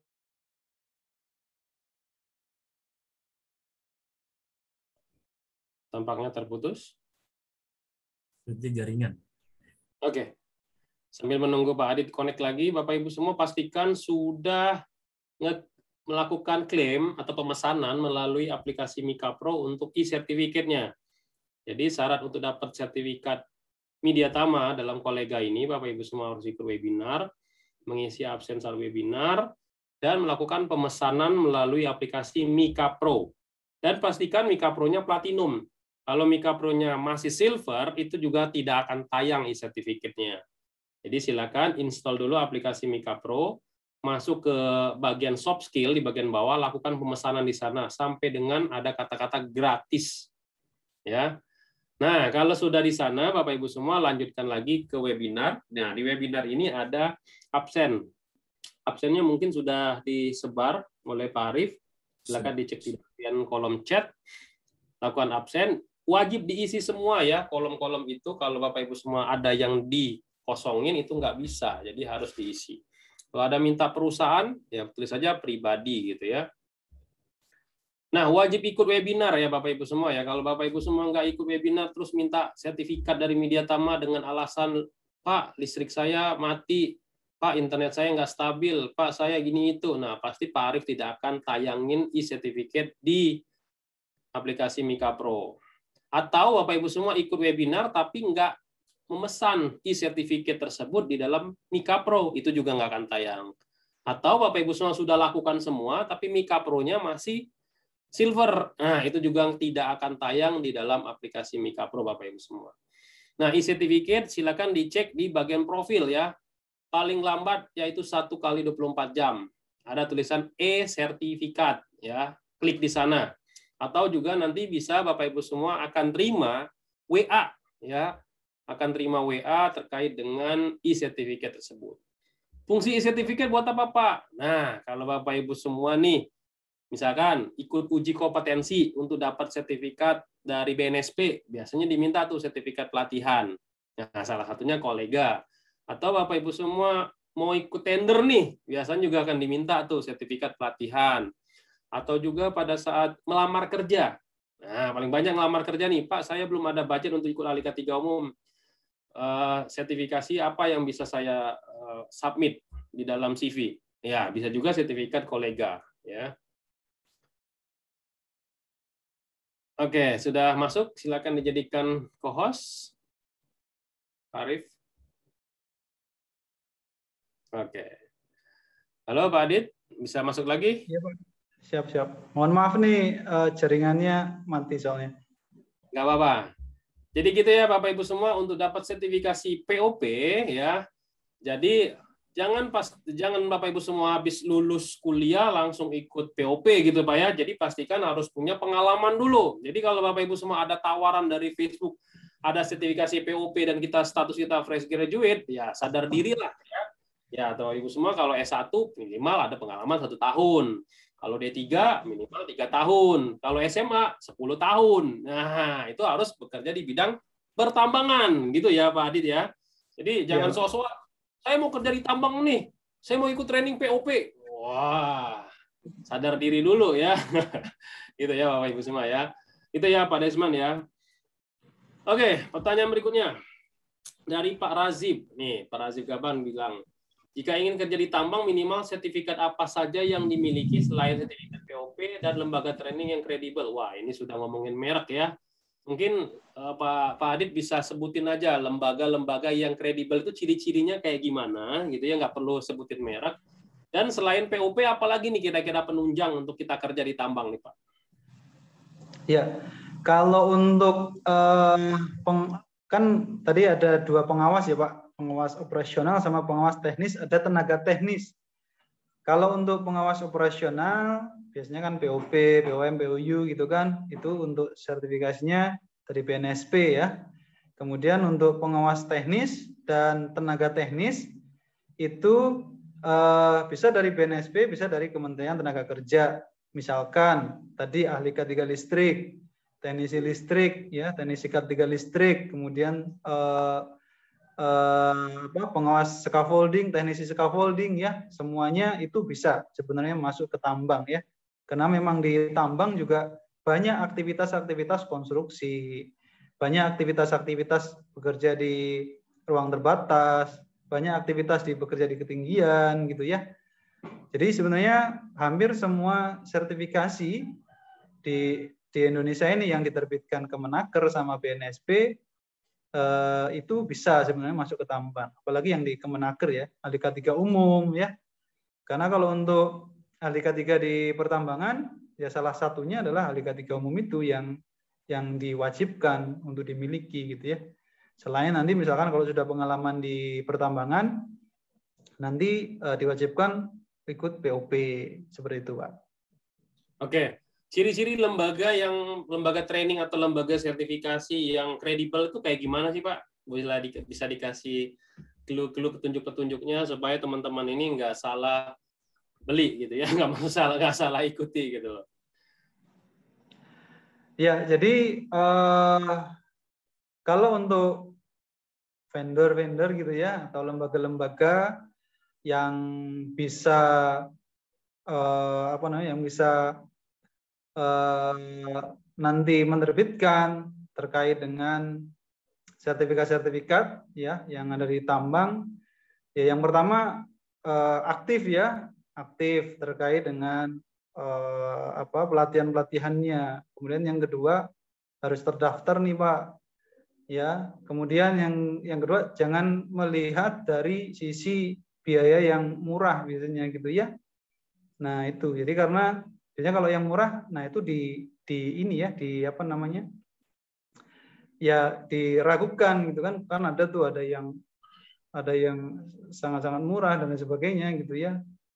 Jadi seperti itu Pak, nanti silakan memilih untuk lembaga-lembaga yang kredibel, yang di situ sudah dikenal luas lah ya di Indonesia. Kadang ada yang lembaga yang baru kita dengar nih gitu kan, baru kita dengar. Nah itu juga ya kadang diragukan juga gitu kan. Nah makanya ketika misalkan kita mau ikut training, ya ikut training yang memang sistemnya sudah bagus gitu kan, sistemnya sudah bagus, apalagi sistem pelatihannya yang sudah bagus. Nah itu pasti kualitasnya juga bagus ya. Jadi seperti itu. Oke, gitu ya Pak Razib ya. Kalau saya boleh tambahin, kalau dia mengeluarkan sertifikasi dari BNSP, pastikan LSP-nya telah memiliki lisensi dari BNSP. Atau kalau dia sebagai TUK, tempat uji kompetensi, ada yang namanya lisensi TUK-nya dari LSP siapa yang jadi rekanannya. Itu juga bisa diminta ya Bapak Ibu semua. Tapi kalau Bapak Ibu semua trainingnya untuk sertifikasi Kemenaker, nah legalnya namanya SKP PJK3. Nah itu juga bisa dicek telusur di teman K3, gitu ya Pak Razib ya. Oke, lanjut. Pertanyaan dari Pak Riza Rizky Suwandi. Nah, dia bertanya kayak gini, kalau sudah menerapkan SMKP di perusahaan, konstruksi pertambangan, apakah masih juga diwajibkan SMK3 PP 50 2012? Silakan Pak. Ya, jadi untuk SMKP sebenarnya kalau kita lihat dari regulasinya, SMKP itu sebenarnya adalah turunan dari SMK3 ya. Karena di dalam SMK3 di situ dijelaskan bahwa di perusahaan di bidang masing-masing ini bisa melakukan audit sesuai dengan bidangnya gitu kan, termasuk kalau di pertambangan SMKP gitu ya, sistem manajemen keselamatan pertambangan. Kemudian kalau yang di konstruksi ada juga nanti sistem manajemen audit sistem manajemen sendiri gitu kan. Kalau udah SMKP sebenarnya secara regulasi sudah tidak memerlukan lagi audit SMK3 ya. Karena sebenarnya SMKP ini bagian dari SMK3 itu sendiri. Jadi seperti itu Bapak. Karena regulasinya nanti akan berbeda-beda. Seperti itu ya. Kalau di pertambangan ya wajib SMKP. Karena di pertambangan sudah ada di Kepmen 1827 sama di tadi ya Peraturan Menteri Nomor 26 tahun 2018 dan juga ada Kepdirjen tahun 185 ya, itu menerangkan bahwa kalau yang sudah sebuah perusahaan pertambangan wajib untuk melakukan audit sistem manajemen keselamatan pertambangan. Secara regulasi SMKP itu adalah bagian dari SMK3. Tapi sebenarnya boleh saja misalkan SMKP itu misalkan sudah SMKP mau SMK3 dipersilahkan ya, jadi tidak ada batasan. Kalau misalkan itu untuk untuk kemauan dari si perusahaan tersebut sendiri, gitu ya. Jadi nggak ada masalah mau SMKP. Kalau di pertambangan yang wajib adalah SMKP. Jadi seperti itu, Pak. Oke, gitu ya Pak Riza ya. Lanjut, pertanyaan berikutnya. Bagaimana misalkan nih fresh graduate dari Mbak Ajeng Dia Astari yang tidak punya background K3 ya, sebut saja misalkan dia backgroundnya sarjana ekonomi, sarjana akuntansi gitu ya, tidak relate dengan K3 gitu ya. Terus apa yang harus dilakukan nih? Padahal Mbak Ajeng ini tertarik nih terjun di dunia K3.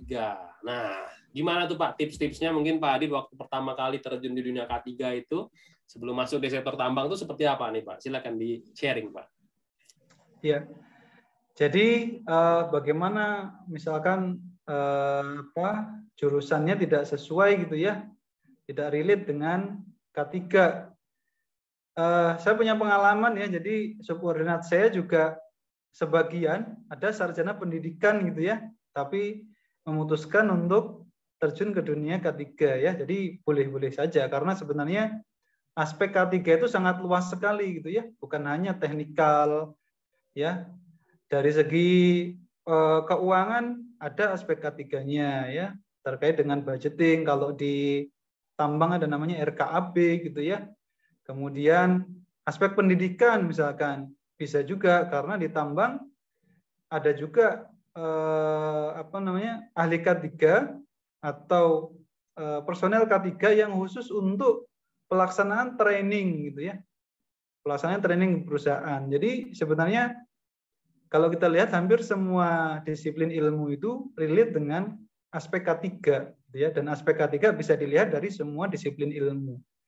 Ya, jadi bisa saja ya, bisa masuk ke dunia K3 yang teman-teman jurusannya yang tidak relate ya, tapi tetap harus training ya, training dulu terkait dengan K3 ya, ahli K3 umumkah atau apa gitu ya. Jadi boleh ya, silakan. Oke, gitu ya, Mbak Ajeng ya. Jadi tidak perlu khawatir, ikut aja yang ahli K3 umum aja, karena ahli K3 umum itu mungkin lebih general, bisa masuk ke mana saja, mau itu sektor tambang, minyak, gas bumi, konstruksi, BUMN, dan lain-lain selama ada lowongan kerja yang sesuai atau sesuai dengan kebutuhan dari perusahaan. Oke, lanjut. Pertanyaan berikutnya. Mengenai terkait dengan, attitude nih. Bagaimana cara membuat pekerja di lapangan yang cukup berpengalaman agar selalu mengikuti peraturan K3? Karena mayoritas yang saya temukan di lapangan ketika orang yang berpengalaman itu justru cenderung mengabaikan faktor keselamatan. Banyak bilang kayak gini, sudah biasa nih kerja di ketinggian nggak pakai body harness, udah biasa nih Pak. Nah, itu gimana Pak? Pak Adit, cara ngejelasin orang-orang yang memang sudah berpengalaman ya, orang-orang yang udah lama kerja, ya tiba-tiba kita masuk sebagai orang K3 dianggap sebagai ya lu anak baru sudah minta ini minta itu ya. Nah, itu gimana Pak? Cara menertibkan pekerjaan seperti itu. Silakan dari Pak Reski Kuspuziadi. Ya, oke. Itu sebenarnya sering terjadi ya di dunia kerja ya. Di tambang juga sama ya. Karena banyak pengawas-pengawas di tambang itu dari fresh graduate gitu ya. Kemudian sementara operator-operator mekanik ini sudah bertahun-tahun, berpuluh-puluh tahun ya bekerja sebagai operator atau mekanik tersebut. Ya, jadi sebenarnya ada beberapa pendekatan gitu ya. Ada kalau teori ada teori ABC gitu ya. Itu juga bisa dipakai. Kemudian sebenarnya yang bisa kita lakukan adalah dengan metode komunikasi yang baik. Ya, yang sering digunakan di pertambangan adalah komunikasi yang baik.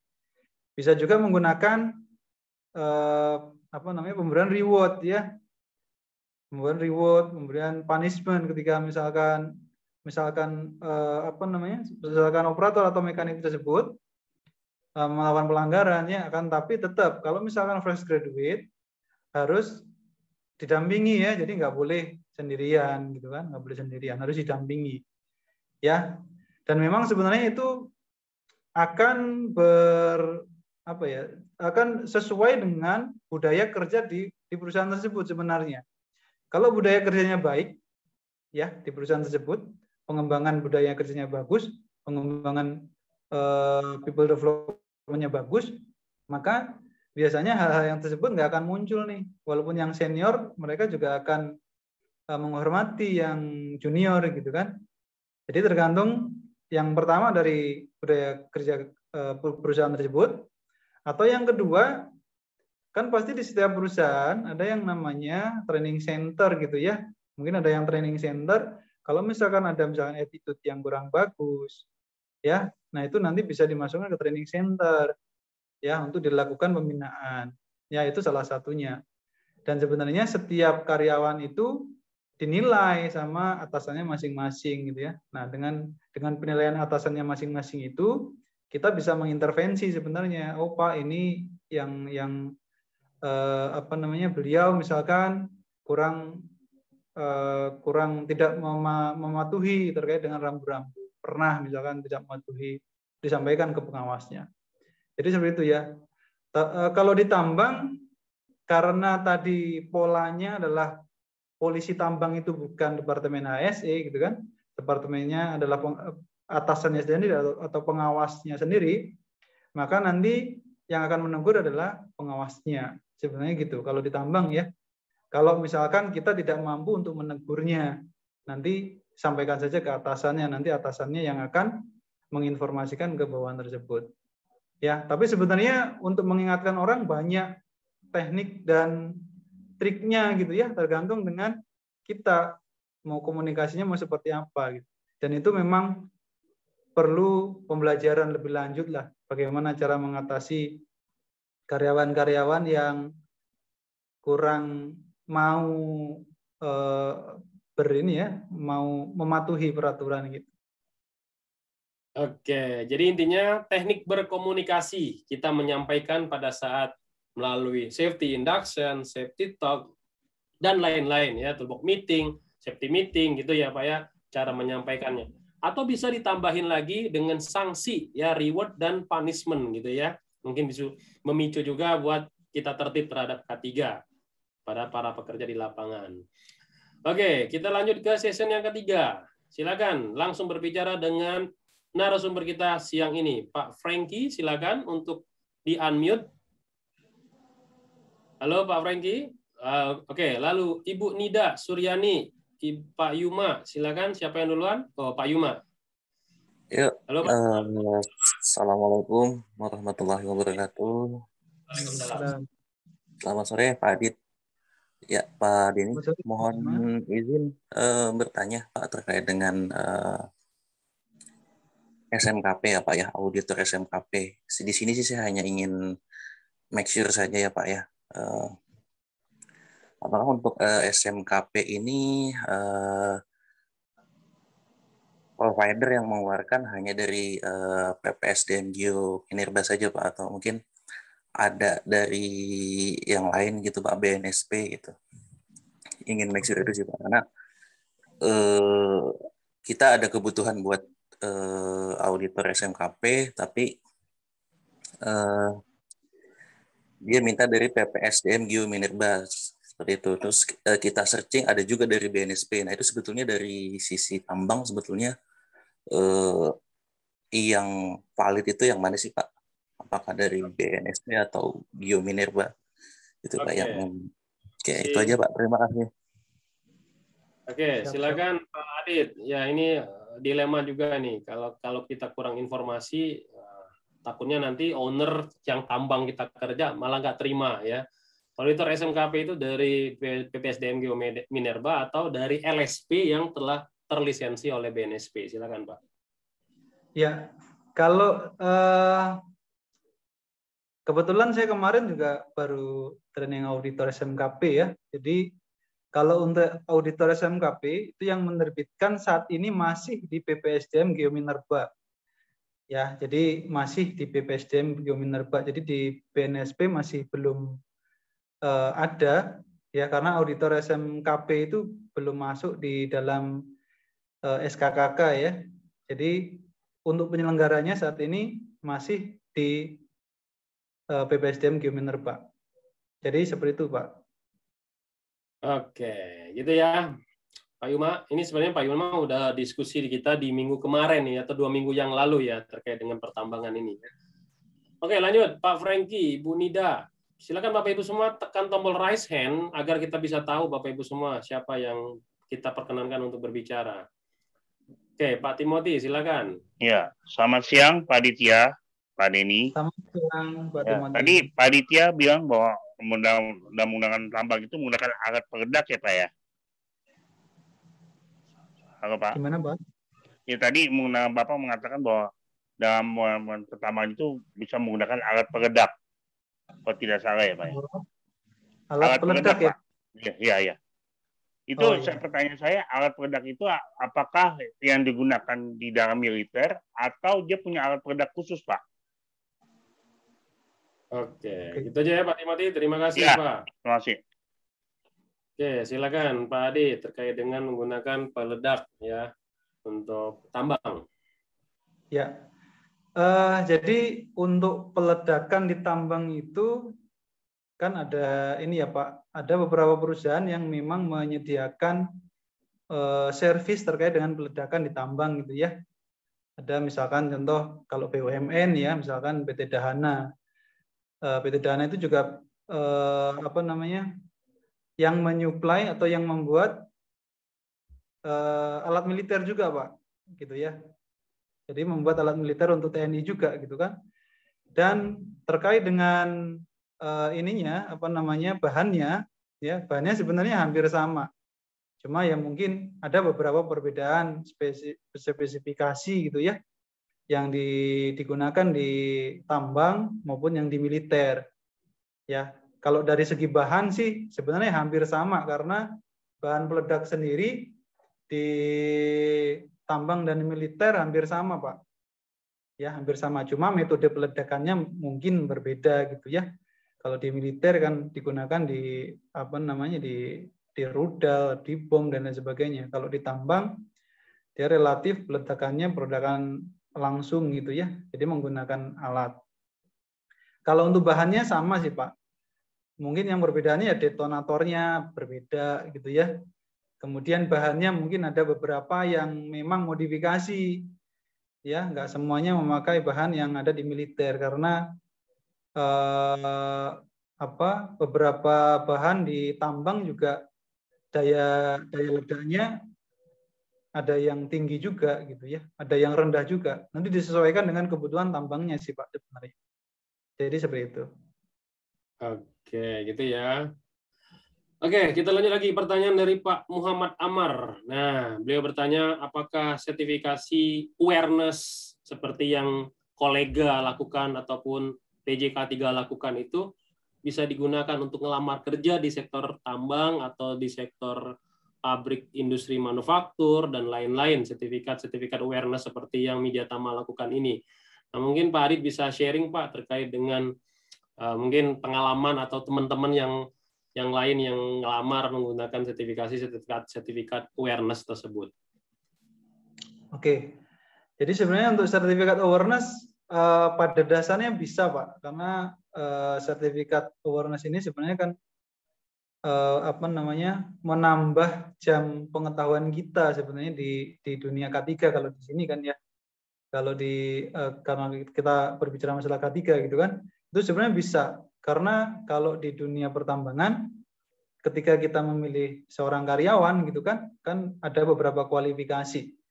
Kalau di kualifikasi di situ ada yang sudah awareness, ada yang masih belum nih. Pasti yang kita utamakan adalah yang sudah memiliki sertifikat awareness gitu kan daripada yang tidak memiliki sertifikat awareness. Jadi seperti itu Pak.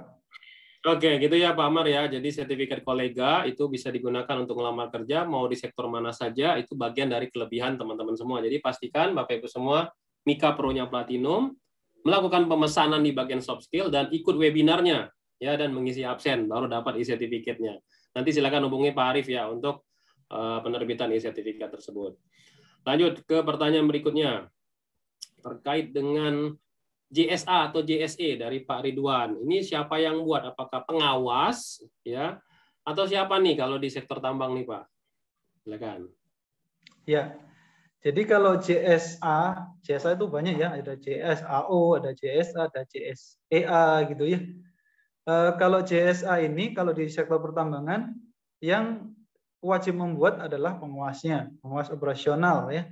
Kenapa? Karena pengawas operasional ini yang tahu seluk-beluk dari area kerjanya, tahu seluk-beluk dari pekerjanya gitu ya.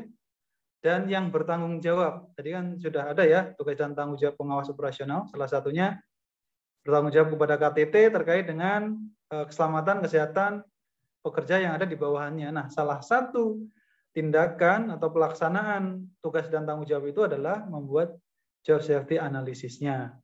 Nah, kalau di tambang, Departemen SAE hanya validasi saja sebenarnya. Validasi JSA, validasi work permit-nya, ya, kalau itu sudah selesai, sudah dikomunikasikan dengan pekerjanya, maka pekerjaan bisa dilakukan. Jadi seperti itu, Pak.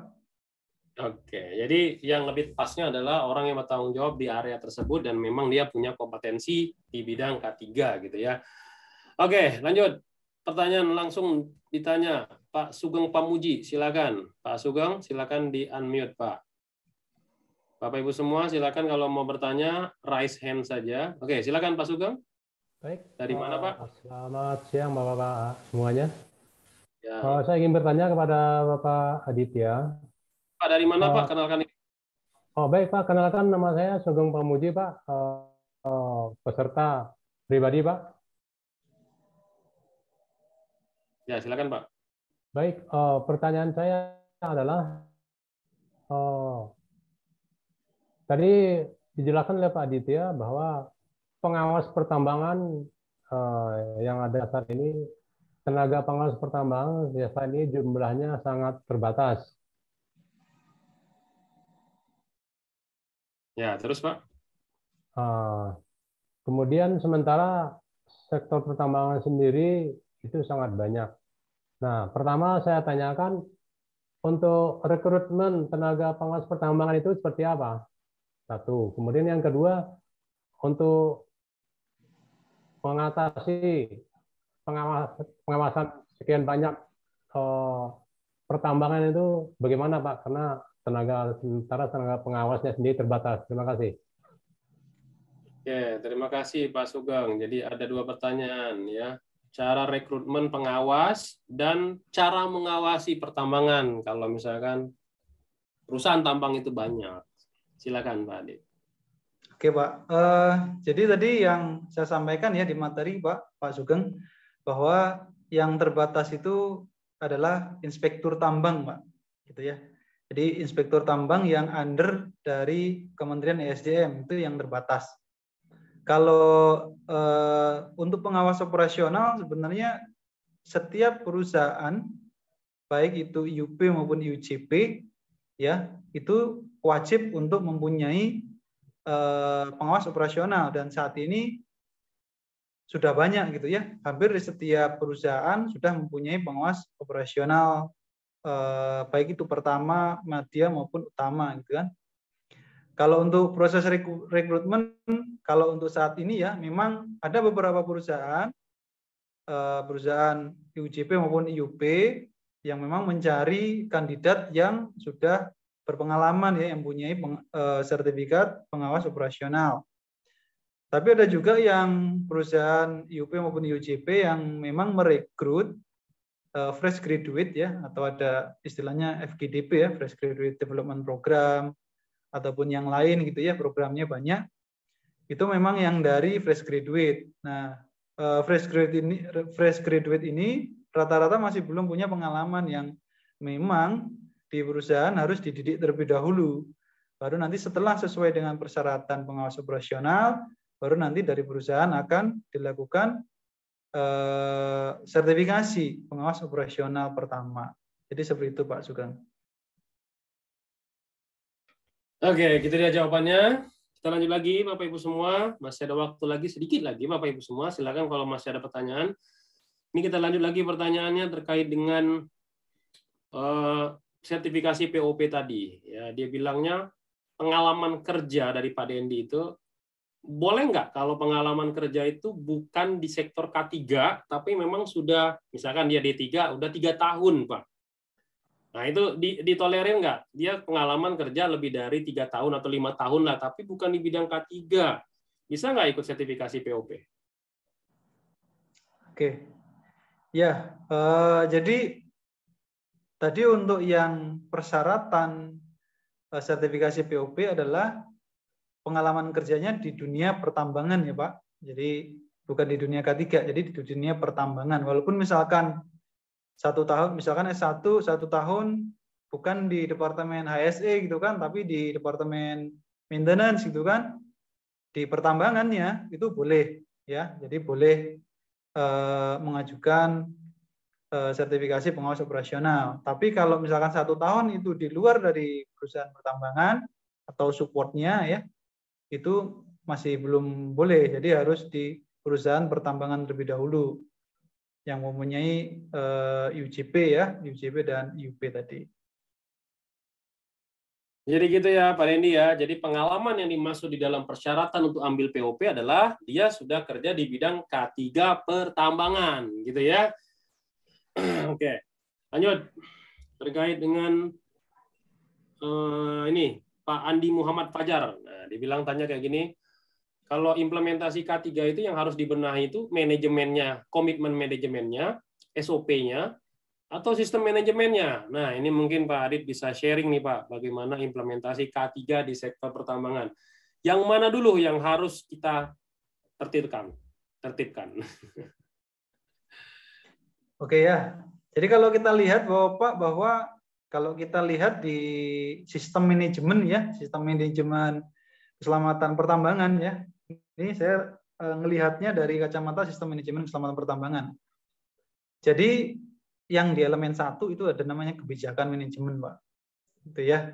Jadi sebenarnya semuanya dari awal sampai akhir sistem manajemen itu, baik itu SMKP, kemudian dari SMK 3 gitu kan, pasti ngomonginnya yang pertama adalah kebijakan manajemen dulu. Ya. Ketika itu sudah oke gitu kan, sudah bagus kebijakan manajemennya, maka akan turun ke perencanaan. Perencanaan seperti apa itu gitu kan. Kemudian setelah itu turun lagi ke organisasi personel, orang-orangnya. Ya, habis itu turun lagi ke implementasi, baru nanti turun lagi ke evaluasi, ke sistem manajemennya. Terakhir tinjauan manajemen lagi, balik lagi ke atas gitu ya. Jadi memang kebijakan, perencanaan, kemudian implementasi tadi itu menjadi satu kesatuan gitu kan, satu kesatuan. Terus mana Pak yang terlebih dahulu kita utamakan? Yang di atas dulu ya, dari kebijakan manajemen terlebih dahulu. Karena dari kebijakan manajemen itu nanti itu yang bisa kita pegang sebagai dasar perencanaan. Ya, perencanaan anggaran dan sebagainya itu kita pegang di situ. Kalau anggarannya sudah bagus, ya sudah sesuai dengan plan-nya, maka yang kita pegang lagi adalah apa? Yang kita penuhin adalah manpower-nya, Pak. Pemenuhan manpower, kompetensi manpower-nya. Setelah itu baru implementasinya. Ya, implementasinya harapannya sesuai dengan perencanaan. Setelah implementasi baru sistem manajemennya, gitu ya. Tadi evaluasi tadi. Baru nanti setelah itu kan dievaluasi lanjut lagi ke ke tinjauan kebijakan manajemen lagi. Begitu terus sampai sampai budaya K3 itu terbentuk. Tapi memang kalau misalkan pertama nggak bisa, Pak, ya. Jadi memang harus continuous improvement, Pak, dilakukan gitu. Oke, jadi intinya PDCA, Plan, Do, Check, dan Action dimulai dari komitmen manajemen berupa kebijakan K3. Itu yang kata Pak Adi tadi ya. Oke, lanjut. Berikutnya terkait dengan Pak Baharudin Yoga Pratama. Nah, ini fenomena nih, bicara fenomena nih. Kalau ngomongin soal lowongan kerja nih, ya bilangnya kalau misalkan apakah benar nih kalau misalkan ada lowongan kerja itu yang diutamakan lulusannya itu sesuai dengan bidangnya. Contoh misalkan ada lowongan kerja K3. Banyak kan perusahaan ngambil yang jurusan SKM. Nah, gitu, sarjana kesehatan masyarakat. Benar nggak kayak gitu, Pak? Kalau di industri pertambangan ya, memang ada beberapa perusahaan yang masih seperti itu gitu ya. Jadi memang sesuai dengan jurusannya. Tapi sebenarnya tidak menutup kemungkinan ketika dari jurusan lain bisa berkompetisi ya secara knowledge, secara pengetahuan dengan jurusan-jurusan misalkan SKM, jurusan K3 gitu kan. Dia lebih mumpuni ya. Bisa jadi malah yang diambil itu yang dari lain jurusan, Pak, gitu. Karena di tempat saya sendiri itu ada yang jurusan pendidikan gitu kan, sarjana pendidikan masuk ke K3, Pak. Akhirnya juga kerja juga gitu kan di dunia K3 gitu. Di dunia K3 di pertambangan lagi kan gitu. Oke, jadi tidak mesti dari SKM, teman-teman semua yang non SKM masih bisa bersaing di dunia K3. Contohnya kayak saya jurusan teknik sipil ya. Sekarang fokusnya di K3.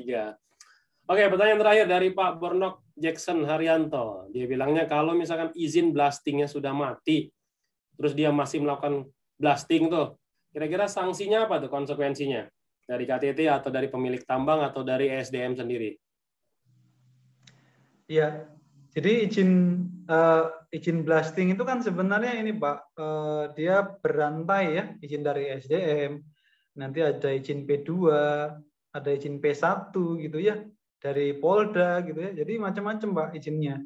Nah, kalau misalnya izinnya sudah tidak berlaku lagi, ya itu sebenarnya sudah tidak diperbolehkan lagi karena udah izinnya udah nggak ada izinnya gitu kan. Harusnya udah nggak ada proses blasting ya. Nah, misalkan itu masih ada blasting ya berarti kan sudah tidak mentaati peraturan yang berlaku gitu Pak. mungkin kalau pengawasan di situ ESDM-nya lemah, ya kita nggak ini ya apa namanya, mungkin lolos aja gitu kan. Tapi ketika misalkan di situ ada pengawasannya dari ESDM-nya kuat, ya bisa jadi ada sanksinya ya. Sanksinya kan macam-macam Pak. Ada penghentian sebagian dari usaha ya, usaha tambang tersebut, kemudian nanti naik lagi kalau masih ada apa namanya pelanggaran gitu kan, ada penghentian sementara seluruhnya, bahkan pencabutan izin usaha jasa pertambangan atau izin usaha pertambangannya gitu Pak. Oke, jadi sanksinya itu ditetapkan ke perusahaannya gitu ya. Bisa jadi nanti penghentian sementara pekerjaan, bisa juga kayak gitu ya Pak Adit ya. Ya, betul Pak. Oke, Bapak Ibu semua, hari ini luar biasa. Kita habis tuntaskan pertanyaan-pertanyaan yang ada di Q&A ataupun yang raise hand. Sekarang saya kembalikan lagi ke Pak Arif. Silakan Pak Arif. Oke, terima kasih Pak Aditya dan juga Pak Denny. Terima kasih juga teman-teman semuanya sudah hadir sampai menjelang sore hari ini ya, dan juga masih di atas ratusan. Dan jangan lupa juga teman-teman semuanya sudah join ke dalam grup Telegram Kolega Media Tama untuk mendapatkan info cepat link registrasi untuk webinar-webinar selanjutnya. Baik teman-teman semuanya, sebelum kita akhiri dan juga kita putarkan undiannya, sama-sama kita dengarkan terlebih dahulu closing statement dari pembicara kita siang ini pada Bapak Aditya Chandra. Dipersilahkan Pak. Ya, terima kasih. Jadi kalau kita berbicara terkait dengan pengawasan operasional pertambangan ya, intinya adalah bagaimana cara kita berkomunikasi ya sesuai dengan tidak melanggar regulasi-regulasi yang ada di perusahaan pertambangan gitu ya. Kemudian tadi sudah kita sampaikan juga bahwa di tambang mungkin agak berbeda dengan bidang-bidang yang lain, karena kalau kita lihat polisi K3 gitu ya, bukan dari Departemen SAE tapi di pengawas operasional sendiri. Ya, intinya tetap kita berpegang teguh kepada peraturan perundangan yang ada kalau di pertambangan ya. Kemudian juga kalau untuk inti dari pengawasannya adalah komunikasi. Baik komunikasi nanti ke subordinatnya, kemudian komunikasi ke atasannya, maupun komunikasi nanti ke peers-nya atau ke rekan kerjanya ya. Jadi seperti itu. Kemudian untuk teman-teman yang mungkin nanti akan pengen bekerja di pertambangan ya, tetap semangat. Kemudian gali pengetahuan-pengetahuan terkait dengan pertambangan ya, ikutin misalkan kalau ada training-trainingnya silakan diikutin untuk menambah pengetahuan, untuk menambah skillnya gitu ya. Nah itu sangat penting nanti di dunia pertambangan ya.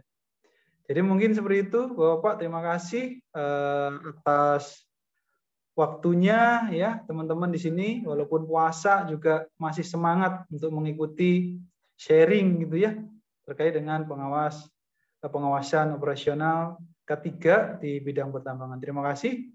Saya Heri, wassalamualaikum warahmatullahi wabarakatuh.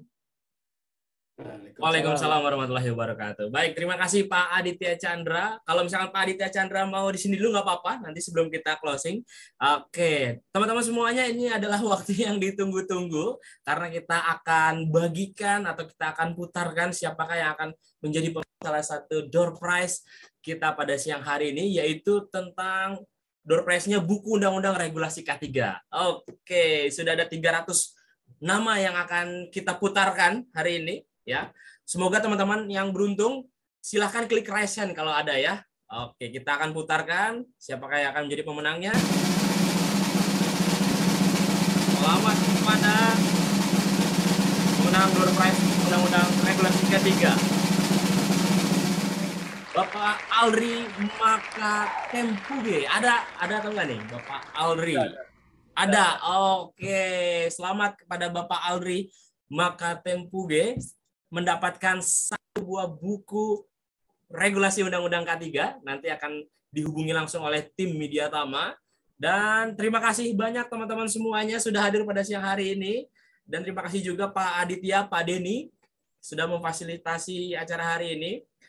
Jangan lupa untuk hadir lagi pekan depan. Untuk pekan depan temanya adalah material manual handling dan penanganannya di tempat kerja. Baik, teman-teman semuanya pasti Ada voucher? Oke. Untuk voucher bulan minggu depan ya Pak ya? Sabtu depan ya? Oh, Sabtu depan. Sabtu depan kita akan, tapi Sabtu depan belum Lebaran nih Pak. Oh belum ya, Sabtu depan sekali lagi ya. Sabtu depannya lagi. Nah, teman-teman Spill aja di spill. Sabtu depan sekali lagi ada apa? Sabtu depannya sekali lagi, jadi minggu depannya lagi itu kita akan adakan diskon ya, akan adakan promo diskon 50% potongan harga dari sertifikasi ahli K3 umum. Nah, luar biasa kan teman-teman? Ahli K3 umum sudah ada diskonnya juga, dipotong lagi 50%. Luar biasa. Jadi berapa Pak? 2,5 juta aja. Jadi 2,5 juta teman-teman. Di mana lagi kalau bukan di Media Tama. Oke. Jangan lupa untuk ajak semua teman-teman kita yang belum pernah ikutan di Kolega Media Tama supaya bisa berkesempatan mendapatkan ilmu dan juga berkesempatan mendapatkan rezeki di Media Tama dan juga di Kolega. Baik, terima kasih Pak Denny, terima kasih teman-teman semuanya, Pak Aditya. Semoga sehat selalu buat teman-teman semuanya. Saya akhiri. Saya Arif Purwadana. Saya Denny. Dan pembicara kita siang hari ini, Bapak Aditya Chandra. Oke. Mengakhiri. Wabillahi taufiq wal hidayah. Wassalamualaikum warahmatullahi wabarakatuh. Terima kasih Pak Aditya, Pak Denny, teman-teman semuanya.